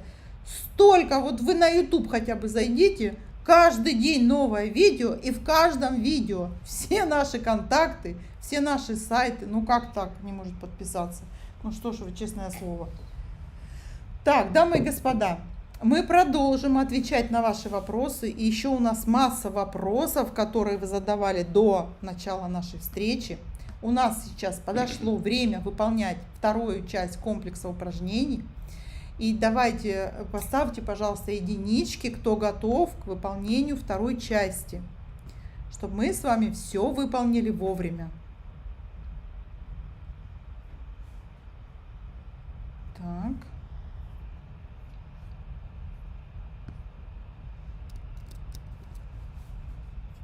У нас 5-е упражнение. Да, но у кого сейчас свыше 22 часов, то выполнять упражнения нельзя. Да, нужно ограничиться только одним вот этим комплексом, первым. Так. Единичку, ну или цифру 5, наверное, даже, да? Цифру 5, чтобы мы понимали. Ну, если его мы поймем. И если единичку, и цифру 5 да. тоже нормально. Да. Так. Выполняем вторую часть комплекса. Итак, упражнение без кислородной гимнастики под названием «Кишечные крючки на уровне солнечного сплетения». Продолжаем с вами комплекс. Итак, кишечные крючки. Из чего они состоят? Из 2 крючков. А из чего мы их делаем? Из указательных пальцев. Вот так. Соединяем. Ваша голова, ваша доля мозговая сильнее или не сильнее, сильная доля покажет, какая рука у вас ведущая. Вот таким вот образом фиксируем пальцы, выводим на уровень солнечного сплетения и на расстоянии 10-15 сантиметров, располагая там силы, крючки силы, глубоко вдыхаем, резко, максимально резко выдыхаем и не дыша в течение 5 секунд разрываем крючки силы. Раз, два, три, 4, 5. Обязательно восстанавливаем дыхание. Упражнение закончено. Так. Кто восстановит дыхание, ждем в чате цифру 6, чтобы выполнять следующее упражнение.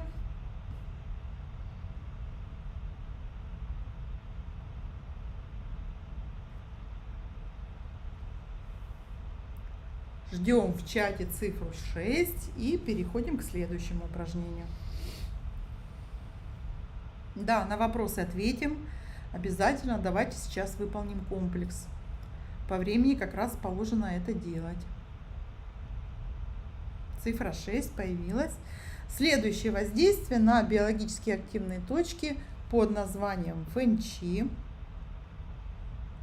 Виктор Владимирович, показывайте нам точку фэнчи. Точки фэнчи относятся к зоне затылочного воздействия, и найти их очень легко. Они находятся сразу под зрительными буграми, слева и справа. Вот у вас, обнаружьте у себя на затылке. Вы можете повернуться затылком?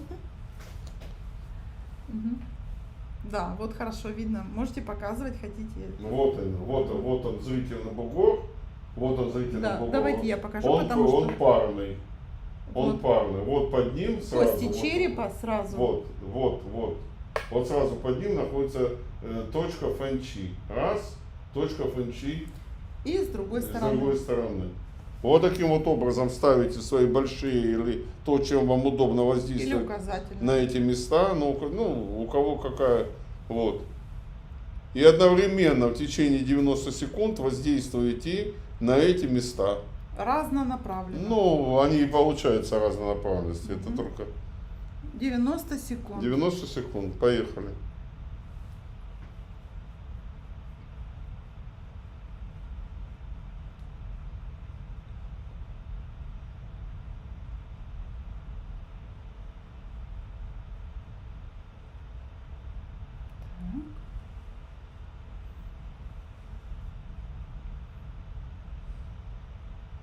Выполняем воздействие, не отвлекаемся, не прерываемся. На вопросы ответим позже. Пожалуйста, не занимайте свое время, не прерывайте упражнения. На вопросы ответим позже.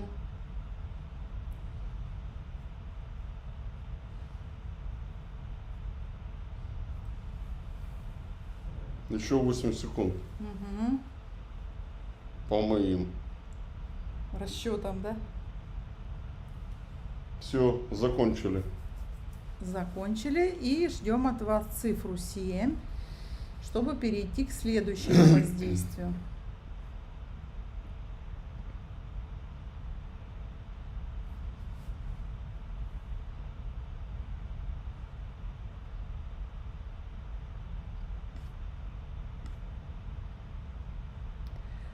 Пожалуйста, не фантазируйте, какие должны быть перерывы. Какие должны быть перерывы, об этом знаем только мы с Виктором Владимировичем, когда создаем определенный комплекс упражнений. Давайте не отвлекаться и не придумывать свои какие-то думки. Так, цифра 7, упражнение без кислородной гимнастики под названием «Сила бамбука на уровне солнечного сплетения». Да. Что мы с вами делаем? Сила бамбука. Вот такое упражнение. Что мы с вами делаем? Пучечки одной руки. Мозг вам покажет, опять же, какая рука у вас ведущая. Подставляем под основание пальца другой ладошки. Выводим на уровень солнечного сплетения. Опять же, на расстоянии 10-15 сантиметров. Глубоко вдыхаем. Глубоко вдыхаем. Резко выдыхаем и, не дыша в течение 5 секунд, пытаемся разорвать силу бамбука. Вдохнули. Я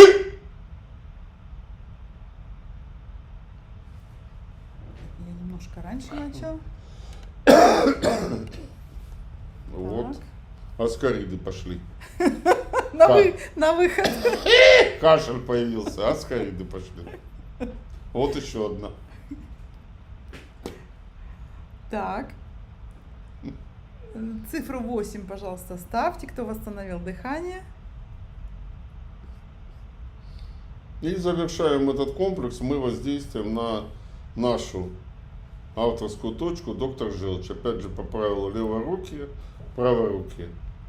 По 90 секунд на каждую точку доктор Желчь. Готовы? Поехали. Камон.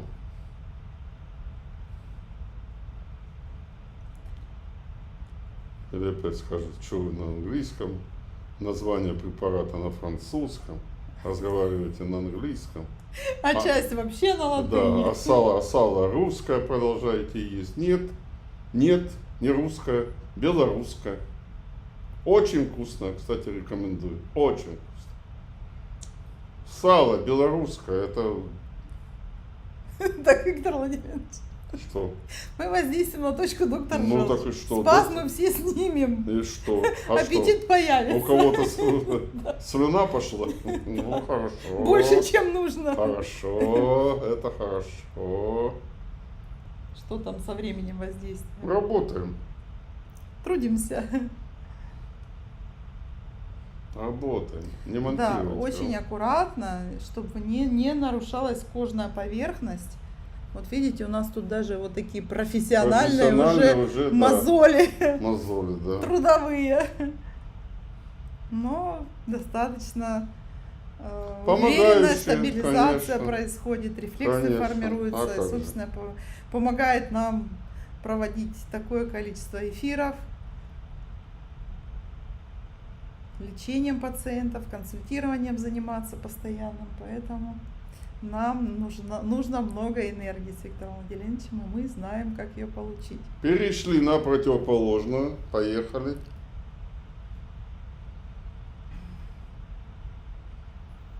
Да, кто что-то пропустил, не отвлекайте, пожалуйста. За сообщение в чате по поводу регламента упражнений мы удаляем участников. Мы уже предупредили.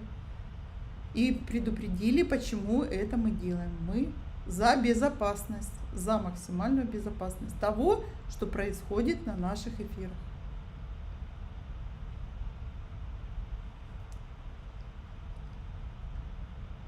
Да, можно воздействовать указательным пальцем, можно воздействовать большим пальцем, можно воздействовать любым предметом, который не травмирует кожу. Ну, конечно, лучше пальцами, потому что... Ну, максимальная тактильность, максимальное ощущение, максимальный контакт. И максимальный контроль, как с вашей стороны и со стороны того места, на которое вы воздействуете. Все, в общем-то, Все? правильно. Нет, еще не всё. Слово «все» у меня было воспринято. Мгм. Так, вместе с нами выполняйте.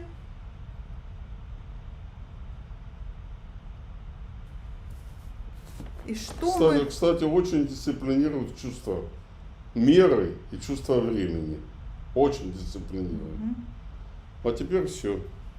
То есть, что мы с вами сегодня делали, чего мы добивались? Усиливание состояния моторики кишечника, то есть оптимизация моторики, оптимизация состояния диафрагмы, улучшение качества желчеотделения, желчепритекания, именно сбор желчным пузырем желчи, желченакопления, желчеотделение качественно через фатеров сосок, то есть такое есть в медицине понятие парциальное давление сфинктера Оди. Вот если оно или больше, чем нужно, или меньше, чем нужно, то вот мы как раз таки начинаем вот иметь вот эти все проблемы, и они комом накапливаются, и проблемы с пищеварением, и желудочно-кишечным трактом, И проблемы с эмоциями, и проблемы с характером, и проблемы с мира и мироощущением, и так далее, и так далее. И и так еще далее. паразиты это видят и приходят, и селятся. Поэтому вот нам нужно приводить это все в состояние нормализации. А им ничего не остается делать. Это же, в общем-то, закономерность биологической цепочки пищевой. Ну, конечно, снятие большого количества спазмов – это также вот задача, с которой мы сегодня с вами справлялись. И вот мы с вами завершили сегодняшний комплекс упражнений. У нас сегодня на повестке дня ответы на ваши вопросы. Сейчас мы будем именно этим заниматься. Так, где у нас тут?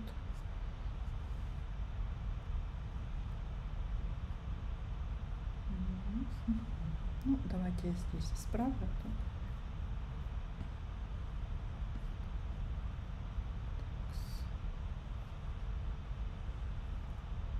Мне казалось. Ага, вот. Вопросы. Вопросов поступило большое количество. Сейчас мы...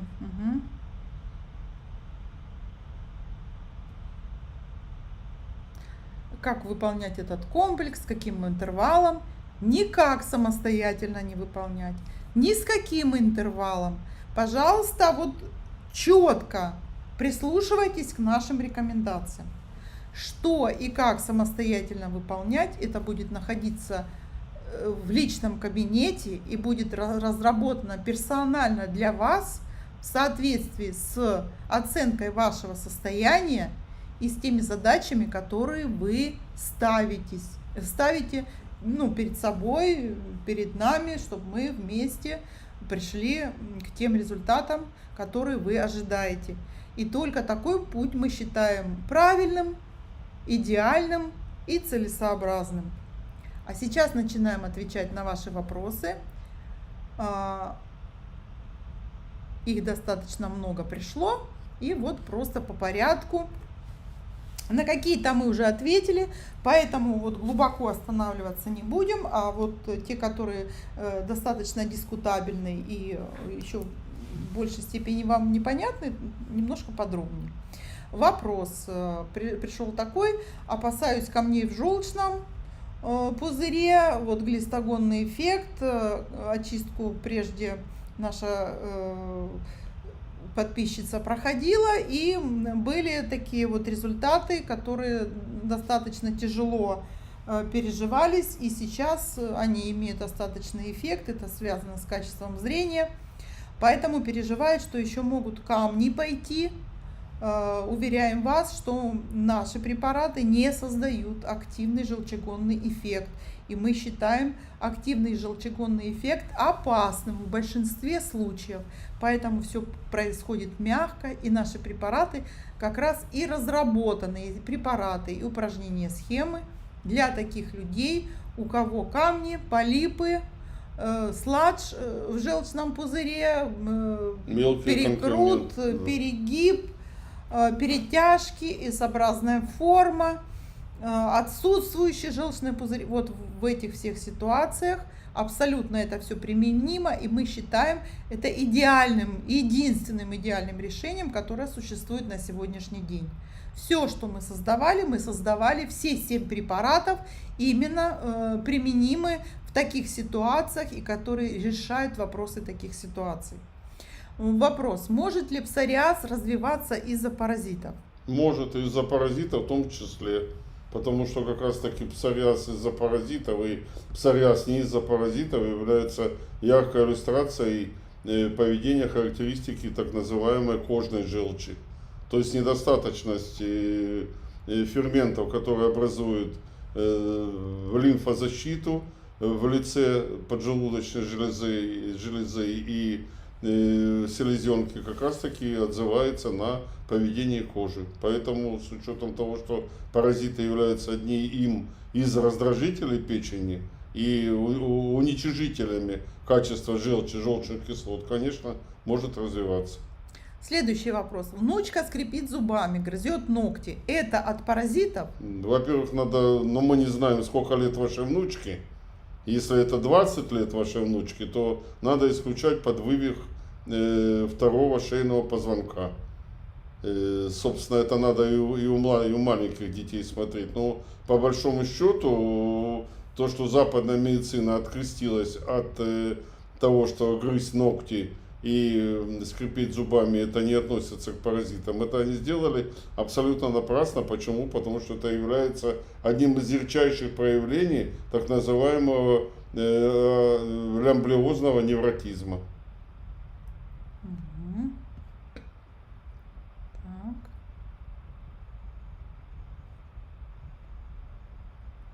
Следующий вопрос. От простейших гельминтов избавиться невозможно. Как уменьшить их численность? То есть вот такое утверждение сначала идет. А что вы имеете в виду от простейших? У нас под простейшими относятся и бактериальный фон, и грибы. А гельминты, как это можно от гельминтов не освободиться? Освобождаются и в достаточной степени успешно, когда регламентируется терапия. Раз, когда регламентируется безопасность. Два, когда регламентируется контроль состояния поведения в части анализов и других видов диагностики. Конечно, это так нельзя. А уменьшить их численность, ну, Татьяна Владимировна сегодня почти останавливалась очень подробно. Несколько часов Да, мы об этом говорили. Говорили, как да. это сделать мягко, Да. эффективно и незаметно. Этого можно вполне добиться. Врачи считают, что после лечения легко Подхватить паразитов буквально на следующий же день. Действительно ли это так? Конечно, это так. Конечно, это так, потому что, во-первых, то, что Татьяна Владимировна, опять же, я возвращаюсь к Татьяне Владимировне как к источнику информации для вас, не все цисты, не все яйца удаляются из организма, а их наличие в организме это подхватить или не подхватить. А новые, так сказать, придут, если не защищаться от них. Конечно, это имеет место и быть. наша система Санте-Белит выгодно отличается от других антипаразитарных систем тем, что ее можно применять практически постоянно. Да, конечно, можно делать перерывы, но и можно применять постоянно или достаточно часто и без ограничений по длительности приема. Вот в этом месте я хотел бы еще раз остановиться, перебить Татьяну Владимировну и обратиться к вам, уважаемые коллеги, в том смысле, что, понимаете, отсутствие такого термина, к сожалению, как гельминтная эндемичность, не лишает человечества понятия гельминтопатии. Понимаете, мы все находимся в поле гельминтопатии в той или иной степени. В той или иной степени. В той или иной степени. Отсюда сразу возникает вопрос. Нормальная диагностика отсутствует. А что вы подразумеваете под нормальной диагностикой? Имеет ли она смысл? Конечно, имеет. Конечно, имеет. С какой-то долей вероятности все равно же она отвечает Она на важные отвечает вопросы. и появляется, когда вы ставите. Здесь же, понимаете, все зависит от целеполагания, от цели вашего полагания и от цели въедливости вас по отношению к своему собственному здоровью. Если вам, мягко говоря, да, то и нету смысла в этой диагностике, если такое отношение. А когда, так сказать, у нас не купируются те или иные проявления, я вам просто приведу, опять верну вас к этому вопросу с точки зрения вопроса, который прозвучал выше. Есть ли достоверные данные у вас по успешному избавлению от атеросклероза? На что мы ответили? Да, есть. Неиспользование стентирования. Так вот, вы понимаете, у нас есть опыт, когда приезжали семьи с детьми. Одни дети оставались, ну, в смысле, дети с родителями оставались здесь на каких-то квартирах и так далее, а другие дети вместе с родителями были у нас в клинике. И вот эти вот невротизмы гельминтные после лечения в клинике исчезли, а те, которые, мягко говоря, у нас не были, как я говорю, были за забором, у них эти явления остались. Вот вам ответ. Ну вот смотрите, мы провели десятки тысяч исследований, и я же вот повторяю, что иридоанализ нам дает такую возможность посмотреть именно паразитарный фон до начала лечения, в процессе лечения и по завершении. Конечно. Да, вот эти травы, которые указаны в составе, Конечно. мы их использовали, мы их применяли именно в этом составе, в другом составе. разных вариаций составов было очень-очень много, и мы оттитровали именно вот эту пропорцию, как максимально дающую результат. И данные, которые мы получали, они очень сильно, ну, как и показательно именно нас информировали о том, что паразитарный фон, интенсивность снижается и снижается в достаточной степени выражена. Анализы, следующий вопрос. Анализы не всегда показывают наличие паразитов, как их определить наверняка. Ну, вот мы сегодня давали 5 признаков. 5 топовых признаков.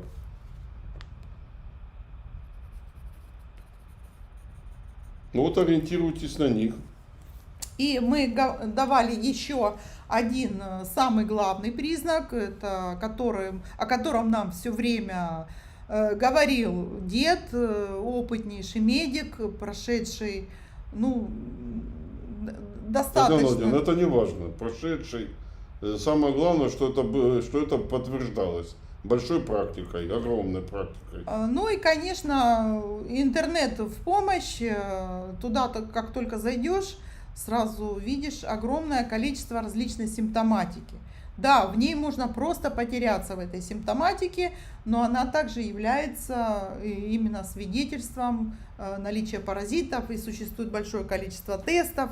Но, опять же, если вы этим будете заниматься целенаправленно, а еще параллельно улучшать качество желчи, стремиться к тому, чтобы ваша желчь была здоровой, то большинство паразитов вам просто не страшны будут, ни вам, ни вашим близким. И есть решение идеальное, когда вы просто используете, идете от одной к другой схеме. Санте-белит. Санте-белит это и есть здоровая желчь. Вы идете от одной к другой схеме, которую назначают специалисты, которые уже много лет в этой теме работают. Вот и все. И не нужно, как знаете, как хорошо уметь читать. Не надо ждать, не надо звать. Получил и идешь этим путем, и все в жизни складывается совершенно по-другому. Следующий вопрос.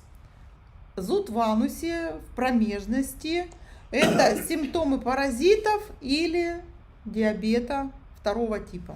Ну, это не обязательно диабета второго типа, это характерно для диабета да. И первого, и второго типа. Но вы считаете второго? Это в данном контексте это состояние, вытекающее одно из другого. Если у нас не диагностируется в никаком виде ни глисты, ни элементы глистов, элементы лямбли, если у нас нету попутных или сопутствующих состояний, а такие жалобы есть, конечно, надо проводить дифференциальную диагностику по сахарному диабету первого и второго типа, хотя это очевидно.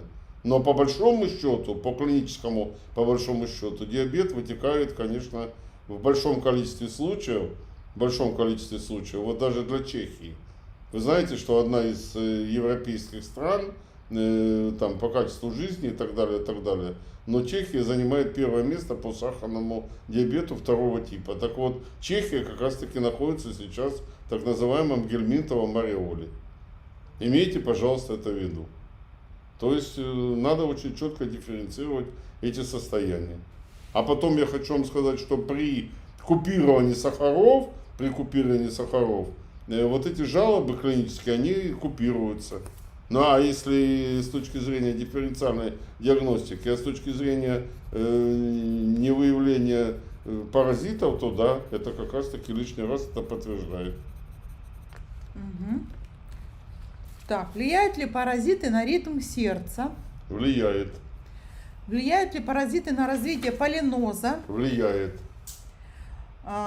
Скрежет зубами, бруксизм, тризм жевательной мускулатуры. Пациенты сносят керамику, импланты. Какие предложить анализы, чтобы не обидеть? Задают нам такие вопросы стоматологи. Никого вы не обидите, если просто целенаправленно их отправите и как врачи, как доктора объясните причину необходимости таких назначений. Скрывать в любом случае это хуже и патологично, и нечестно по отношению к самому пациенту. Конечно. 3 врача назначили лечение от лямбли. Все 3 назначения выполнены, но инфекция не ушла. Что делать? Но это обычная типичная ситуация, о которой мы говорили. И так оно работает не только в вашей ситуации, а в многих других случаях. Это общее место. Что делать? Надо приводить желчь в порядок, лишать возможности жизнедеятельности паразитов за счет улучшения функции желчеотделения, желчевыделения. Вот перед вами схемы Санте-Белит, и они как раз решают эти задачи комплексно, уверенно и надежно. Лямбиоз, апистархоз, токсоплазмоз. На что влияют и как минимизировать последствия? Ну, это мне надо целую лекцию вам прочитать. Влияют разрушительно. Да, на иммунитет, на систему адаптации, на систему жирового обмена, на систему поведения кальция. Как минимизировать и улучшить состояние желчелогики. Пожалуйста, перед вами идеальное решение системы Санте-Белит. Аллергия на пыль чистила организм, последствия такие, что теперь страх детоксикации. Как поступить? Разобраться, как вы чистили организм. Прислать анкету. Наши специалисты помогут во всем разобраться и подобрать вам идеальное решение. Нужна ли чистка от паразитов 2-3 раза в год для всей семьи? Мы, как канонические тибетские представители тибетской медицины, считаем, что надо чиститься 1 раз в сезон. Вот делайте выводы, сколько у нас сезонов. И, конечно же, профилактические мероприятия занимают и по времени меньше, и по усилиям, и по затратности вашей. И по развитию патологии. По последствиям. Да. Колоссальные дают положительные результаты, чтобы никаких последствий эта ситуация не имела. Что делать, если у одного члена семьи обнаружили паразитов? Профилактировать и дегельминтизировать всю семью. И у нас есть именно вот такие семейные пакетные решения. Заполняете анкеты и подбираем каждому индивидуально в зависимости от его потребностей. И решаем еще многие терапевтические задачи параллельно. Вот в чем вся прелесть ситуации. Я уже отвечал на этот вопрос. Да, дивертикулез. Отвечали, да? Можно ли избавиться? Можно. Были лямбли в печени, теперь фиброз. Что делать? Заниматься лямблиями и соединительной тканной терапией восстановительной. То есть прерывать вот эту последовательную цепочку. Бактериальная инфекция в моче. Как обойтись? Или можно ли обойтись без антибиотиков? Никак. Никак не обойтись? Бактериальная инфекция, насколько я же не знаю, так сказать, чтобы потом не было. А мне доктор сказал, что можно обойтись травами. Ну давайте травами, это займет у вас... Можно, но я бы не советовал это делать, потому что, во-первых, я не знаю, кто задал этот вопрос. Если это мужчина, это одна клиническая картина, если это женщина, другая клиническая картина, возраст и обеспечение гормонами. То есть я бы, так сказать, прибегнул бы к антибиотикам, но защитился бы с точки зрения сохранения микро- и макробиоты. Да, при помощи наших фитопрепаратов, потому что лечение антибиотиками имеет особенность такую, что через определенное время эта инфекция может вернуться. Конечно, это резистентность называется. Это называется бактериальная резистентность. Это с одной стороны. А с другой стороны, вы же понимаете, что в моча это у нас терминальная, будем говорить, субстанция, значит, надо смотреть на уровне всего, где у нас формируется моча, а моча у нас формируется как это для кого-то сейчас не покажется странным, тонком кишечнике, значит, надо проследить весь путь поведения кишечного тракта. Сонливость днем и ночью, это упадок энергии, конечно, в первую очередь надо исключать паразитов. Антипаразитарную программу, конечно, нужно пройти. Невозможно спать ночью, через полтора часа приходится просыпаться. Просто сделать, возьмите мочу, посейте, и вы сразу узнаете, есть ли у вас там инфекция или нет. Это с одной стороны. А с другой стороны, через каждые 1,5 часа, значит, занимайтесь блуждающим нервом своим. Виктор Владимирович, вы дайте, пожалуйста, вопрос зачитать до конца. Невозможно ночью спать более 1,5 часов из-за мочевого пузыря. Возможно ли инфекция? Я ответил. Возьмите мочу, посейте ее. И сразу определите, есть там инфекция или нет. Но через каждые 1,5 часа это к инфекции не имеет отношения. Это гиперактивный мочевой пузырь, который связан с 4-й веточкой блуждающего нерва. Паразиты могут вызывать запоры. Подождите, Виктор Владимирович, зачитать надо сначала вопрос. Паразиты могут вызывать запоры? Паразиты могут вызывать запоры. Ну правильно. Можно ли избавиться от хелиобактерий? Можно избавиться от хелиобактерий. Хеликобактер пилори. Да. Наша система позволяет. Я просто хочу вернуться к вопросу о гиперактивном мочевом пузыре и сказать, что у нас есть отдельные решения и отдельные программы. Нужно просто обратиться в нашу систему с этим вопросом. Зафиксируйте одну из сегодняшних заявок, и мы будем решать с вами эту задачу. Ну, так ровно так же, так и эти все нужно фиксировать. И по хеликобактер пилори, да, пожалуйста, тот же самый путь. Как повысить кислотность желудка? Я считаю постановку этого вопроса не совсем корректной. Кислотность желудка нужно нормализовать. Не всем нужно понижать ее.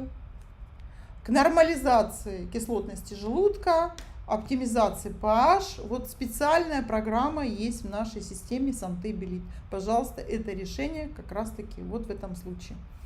Может ли быть изрешечен желудок или это обман? Ну, как я всегда говорю, вы можете себе представить изрешеченный ваш желудок? Что бы от вас осталось? Что вы подразумеваете под изрешеченным желудком? Вот что? И что тогда в данном контексте подразумевается под обманом? Если вы там знаете, дырочки, то вы жить не сможете. Да, а вы знаете, Татьяна Владимировна, изрешеченный желудок? Нет. Вы же большой любитель у нас патанатомии. Нет? Я считаю это фразеологическим оборотом, который ничего не имеет общего с действительностью. Форма речи. Да.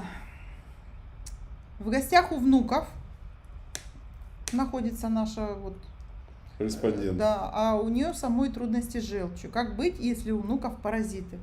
Ну, ответ защищаться самой, конечно, и защищать внуков. Но мы понимаем, что вы такие решения принимать не имеете права юридически.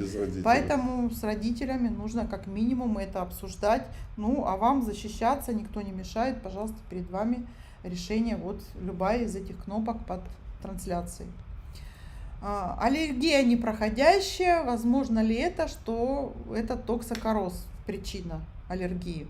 Ну, как один из вариантов, возможно. Но непроходящая аллергия, я считаю, такого состояния быть не может по определению. Это просто неправильно лечимая аллергия, которая ограничивается приемом антигистаминовых средств и не более того. Потому что Татьяна Владимировна сегодня несколько раз вам приводила пример, как мы методом титрования избавляли людей, в общем-то, от супер проявляющихся аллергий. Когда люди не могли ничего есть, кроме воды из подваренного картофеля. Можете себе представить?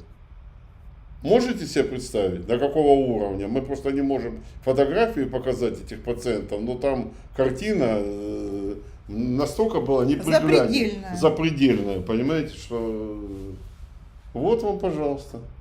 Как избавиться от паразитов без ущерба для собственного здоровья? Мы 3 часа сегодня с вами сегодняшняя на эту тему трансляция говорим, как раз таки о таком идеальном решении, да. Которого, больше нет нигде, если вы так владеете ситуацией. Без ущерба в том контексте, что подразумевается под ущербом, да. Да, на сегодняшний день это только наши программы. Извините, как бы никого там это не раздражало. Как очистить организм взрослых и детей, а впоследствии защититься от паразитов? Можно это делать одновременно, и наши программы это позволяют делать. Такой запрос присылаете, анкеты заполняете, и наши специалисты вам разработают такие схемы. Как это делать конкретно в вашем случае? И в семье у каждого может быть свое индивидуальное решение. Как защитить самых маленьких, ведь они ползают, все тянут в рот, Вот такая ситуация. Детские схемы противопаразитарные. Максимально изолировать от кошек, от собак. Максимально изолировать от чужих людей, незнакомых вам. И так далее, так далее, так далее. Вот мы на своем опыте хотим вам привести, не называя страну, там, где есть привычка ходить в обуви. Мы своих родственников и освободили от этой привычки. Там все теперь ходят в тапочках домашних. Понимаете? Там моют руки, там моют игрушки, там полощут рот у детей и так далее, так далее, так далее. То есть вы задаете такую вот программу, наверняка, которую вы сами знаете, как это делается.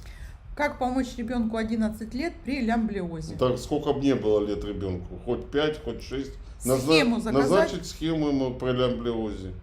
И все. Да. И будет спокойное, неконфликтное, постепенное решение. Это крайне важно делать, потому что кто бы по гендеру не был ваш ребенок, это время формирования половых гормонов.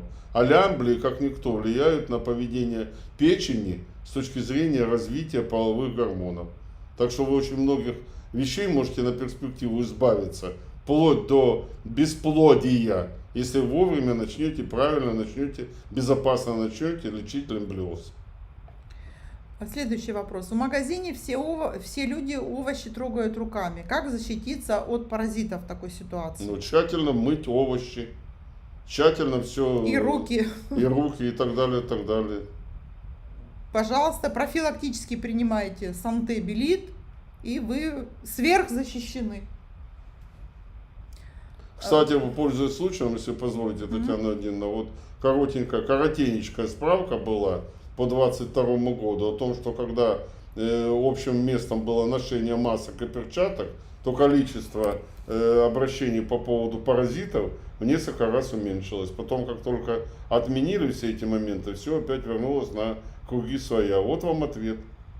Вот вам ответ, ваша собственная культура, отношение ко всему этому. Понимаете? Но у нас же как, взял помидорчик с грядочки, потер о соседнюю фуфайку и съел. А то, что до этого это все было в навозе, а навоз неизвестно из-под кого, и топтался на этом навозе еще кто-нибудь, то это никого не колышет. А потом начинаются проблемы с желчно-каменной болезнью.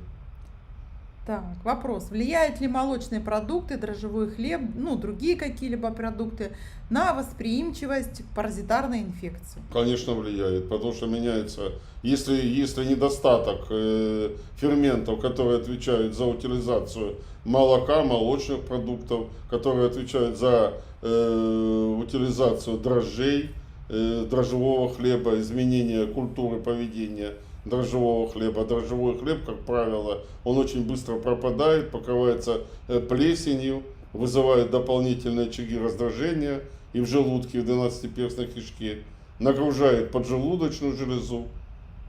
А под другими продуктами, конечно, все это... Помогут ли упражнения при борьбе с паразитами? Конечно, помогут. Упражнения мы сегодня транслировали, которые помогут. Но опять же вопрос, насколько достоверно. То есть нужны травы, которые бы мягко помогали справляться с этой ситуацией. В данном контексте я бы добавил к словам Татьяны Владимировны, что некая коллаборация, то есть сотрудничество упражнений с антипаразитаркой, в первую очередь будет помогать сосудам головы и системе центральной нервной системы. Извините за тавтологию. Потому что страдают в первую очередь вот эти жировые облаточки все на наших мозговых ганглиях под названием белое вещество, которое чаще всего и начинают страдать вот этими проблемами под названием Паркинсон и Альцгеймер. Да. Поэтому комплексные решения лучше всего применять, а еще лучше всего, когда их назначит вам, это комплексное решение назначит специалист. Пожалуйста, обращайтесь, наши специалисты пока что это делают бесплатно. Если печень в порядке, может, паразиты не так страшны? Да, они вообще чего боятся, если у вас печень в порядке. Но тогда вы где-то живете где? Или минимум в решетке Фарадея, или на одной из орбит Юпитера, Ну, господа, давайте ж как-то уже, так сказать, вещи называть своими именами. Вы же не единолично существуете на этой планете. И то, что печень в порядке, в данном случае при наличии эндемичности по паразитам, это, как говорится, только дело времени. Так что будьте на страже. Будьте на страже. Следующий вопрос. Домашние животные, как защититься самому и как правильно убирать квартиру. Но как правильно защититься самому? Идеальное антипаразитарное решение. Вот все кнопочки под этой трансляцией. Любую выбирайте. А как правильно убирать квартиру? Ну, мы же не клининговая служба, но зная и понимая, как это происходит, и решаются вопросы с дезинфекцией в клиник-отеле 4 звезды. Ну что, мы вам можем предложить профессиональные средства уборки, существуют, которые максимально закрывают эти вопросы. Но они, к сожалению, недоступны в основном широкому кругу. Поэтому самое главное, первое правило — убирать вообще, в принципе, убирать. И делать это регулярно. Вот и все. И лечить паразитов своими средствами, вот то, что ветеринары рекомендуют, и тоже это делать регулярно. А самому выбрать одну из наших программ, запросить индивидуальную рекомендацию, мы ее сделаем. Конечно. Мы ее вам выполним, и это будет чудесным и прекрасным решением. Ну, надеюсь, вам не нужно говорить о том, что если вы приходите с улицы, вы снимаете обувь как минимум, да, и моете лапы животных как минимум, да, помимо уборки. Ну, есть какие-то простые, очевидные вещи, которые просто нужно выполнять, и все. Так, как избавиться от паразитов, а то и до ситуации недалеко. Но мы целый вечер отвечаем мы на как это. раз об этом говорили, что паразиты провоцируют развитие хронических воспалений, которые сами по себе являются предтечами развития всего того, что вы называете онко. А мы называем онкокатастрофами. Да, и самое неприятное, что этот длительный период может проходить незаметно. И присутствие этих паразитов в организме, и хроническое воспаление вялотекущее, и формирование именно новообразований. Поэтому лучше действовать заранее, лучше действовать профилактически, чтобы такие вещи внезапно не обнаруживались. Внезапно не оказались внезапными. Да. Как лечить детей? Родители детей должны обратиться в нашу систему, запросить для них схемы, мы их разработаем и эти схемы применять. Это будет идеальным выходом. Как паразитов исключить до минимума? Ну, мы уже отвечали на этот вопрос. Выполнять то, что вам назначат наши специалисты в плане вот такого бесконфликтного и мягкого решения. И еще пришло несколько вопросов в наши чаты.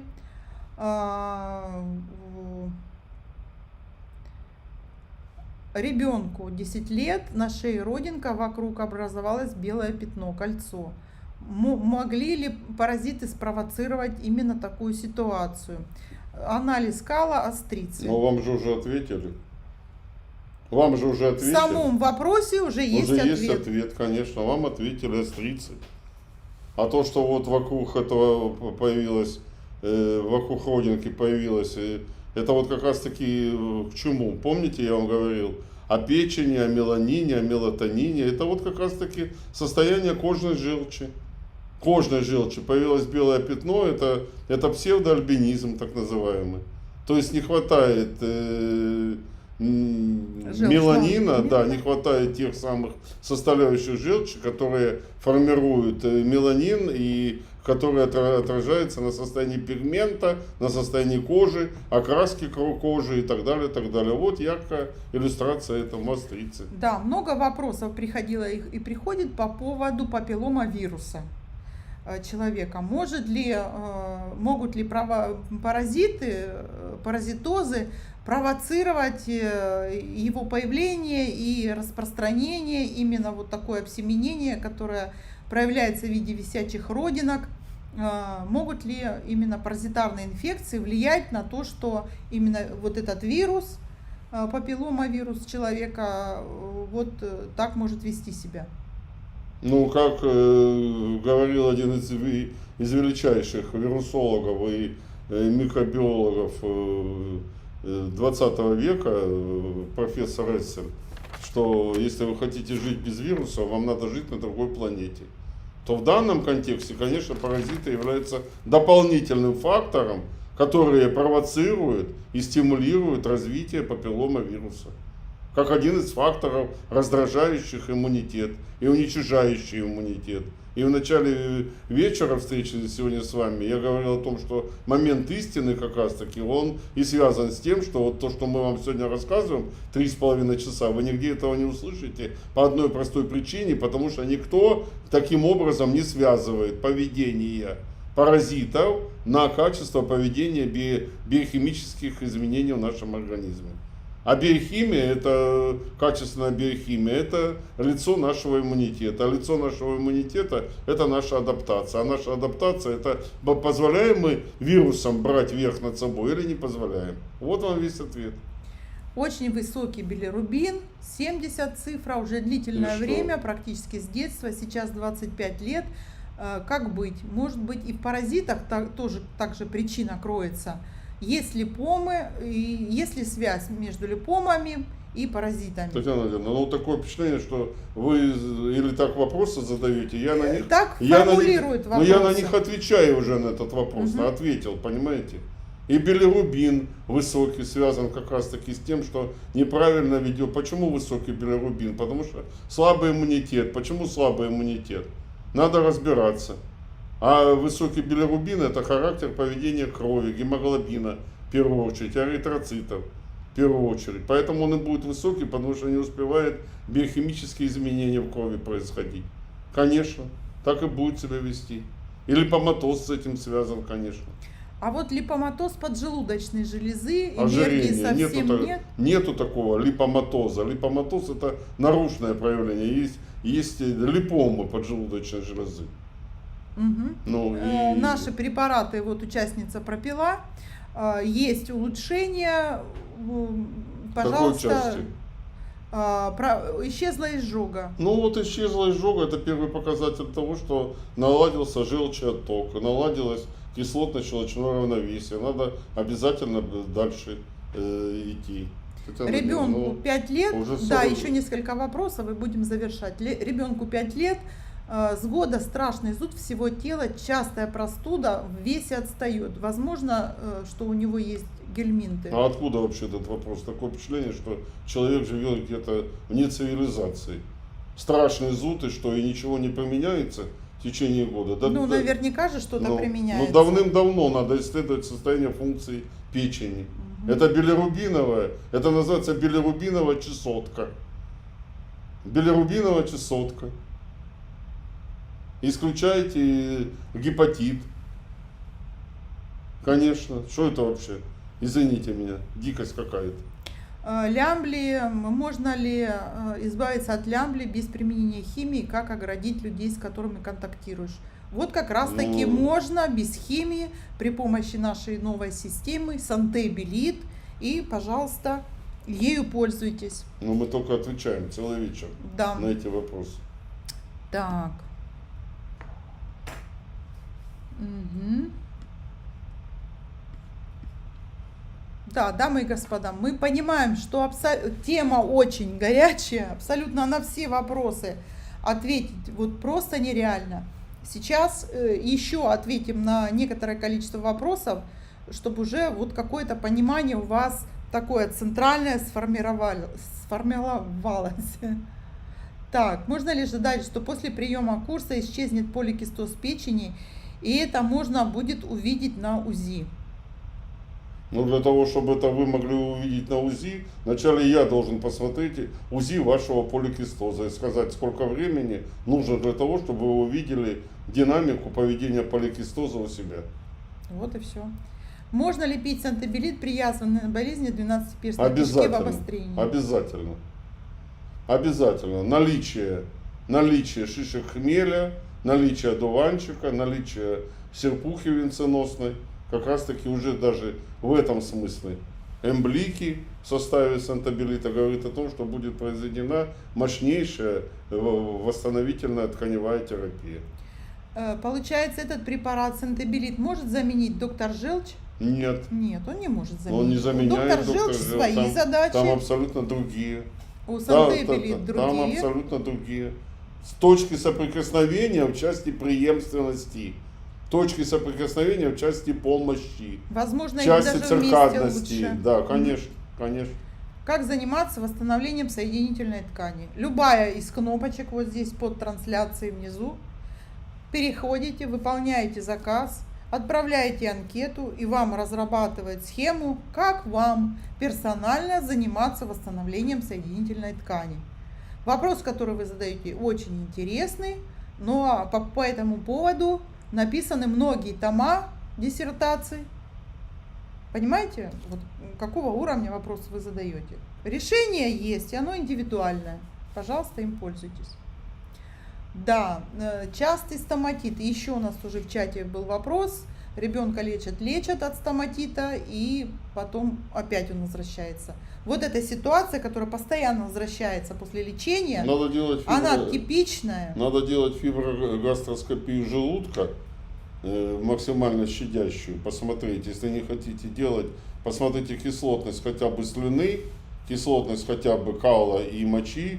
И потому что эти вещи со стоматитом связаны с тем, что не хватает емкости желчных кислот для правильного обеспечения слюны в части вашей любимой темы, Татьяна Юрьевна, лизоцима. Угу. Отсутствует желчный, много лет, задержка мочи, храп, артроз, сантебелит можно или начать с чего-то другого. Вот мы вообще рекомендуем с антипаразитарной программы вообще все что угодно начинать. Потому что снимается масса вопросов сразу. И потом, даже если они остаются, то их решать становится гораздо легче. Конечно, сантебелит надо рекомендовать в первую очередь. Так. Есть полипы, камни в желчном, необходимо ли удалять или как вы к этому относитесь? Мы уже говорили что мы считаем, что надо бороться. Нужно бороться и использовать абсолютно все, что возможно. И исключать механизмы дополнительного развития и камней, и полипов. Потому что и камни, особенно полипы, это компенсация со стороны центральной нервной системы на слабый функционал со стороны вашей желчи. Так, возможно ли лечить хеликобактер натуральными? Вот у нас есть прям целевая такая программа, мы уже ее показывали в нашей системе сантебелит, нацеленная на борьбу с хеликобактер пилори с уверенным, длительным, уверенным эффектом. Пожалуйста, и этим пользуйтесь. Тройчатка небезопасна? Да, небезопасна. Мы сегодня об этом говорили. Ну, почитайте состав тройчатки. Почитайте состав тройчатки и вернитесь к болгарской фитотерапии 1974 года. Огромный фолиант.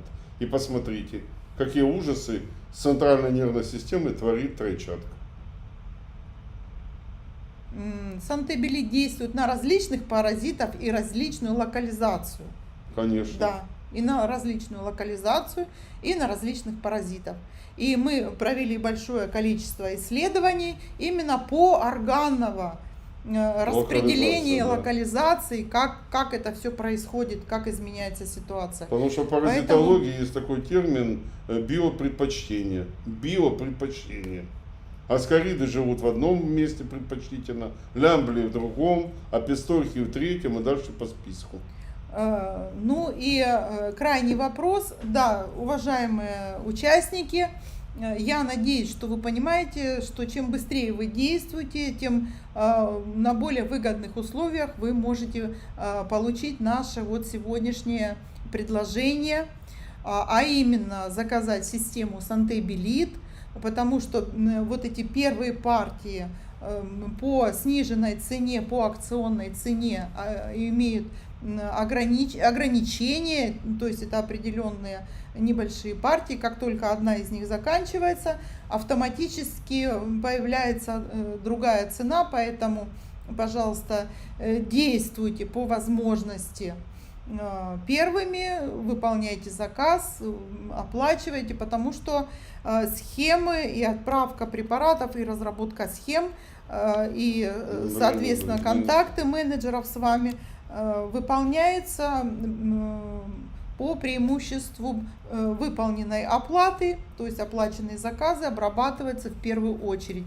Ну и вы знаете на примере наших других препаратов, что цена достаточно быстро растет, поэтому действуйте, пожалуйста, и не откладывайте эти вопросы в долгий ящик.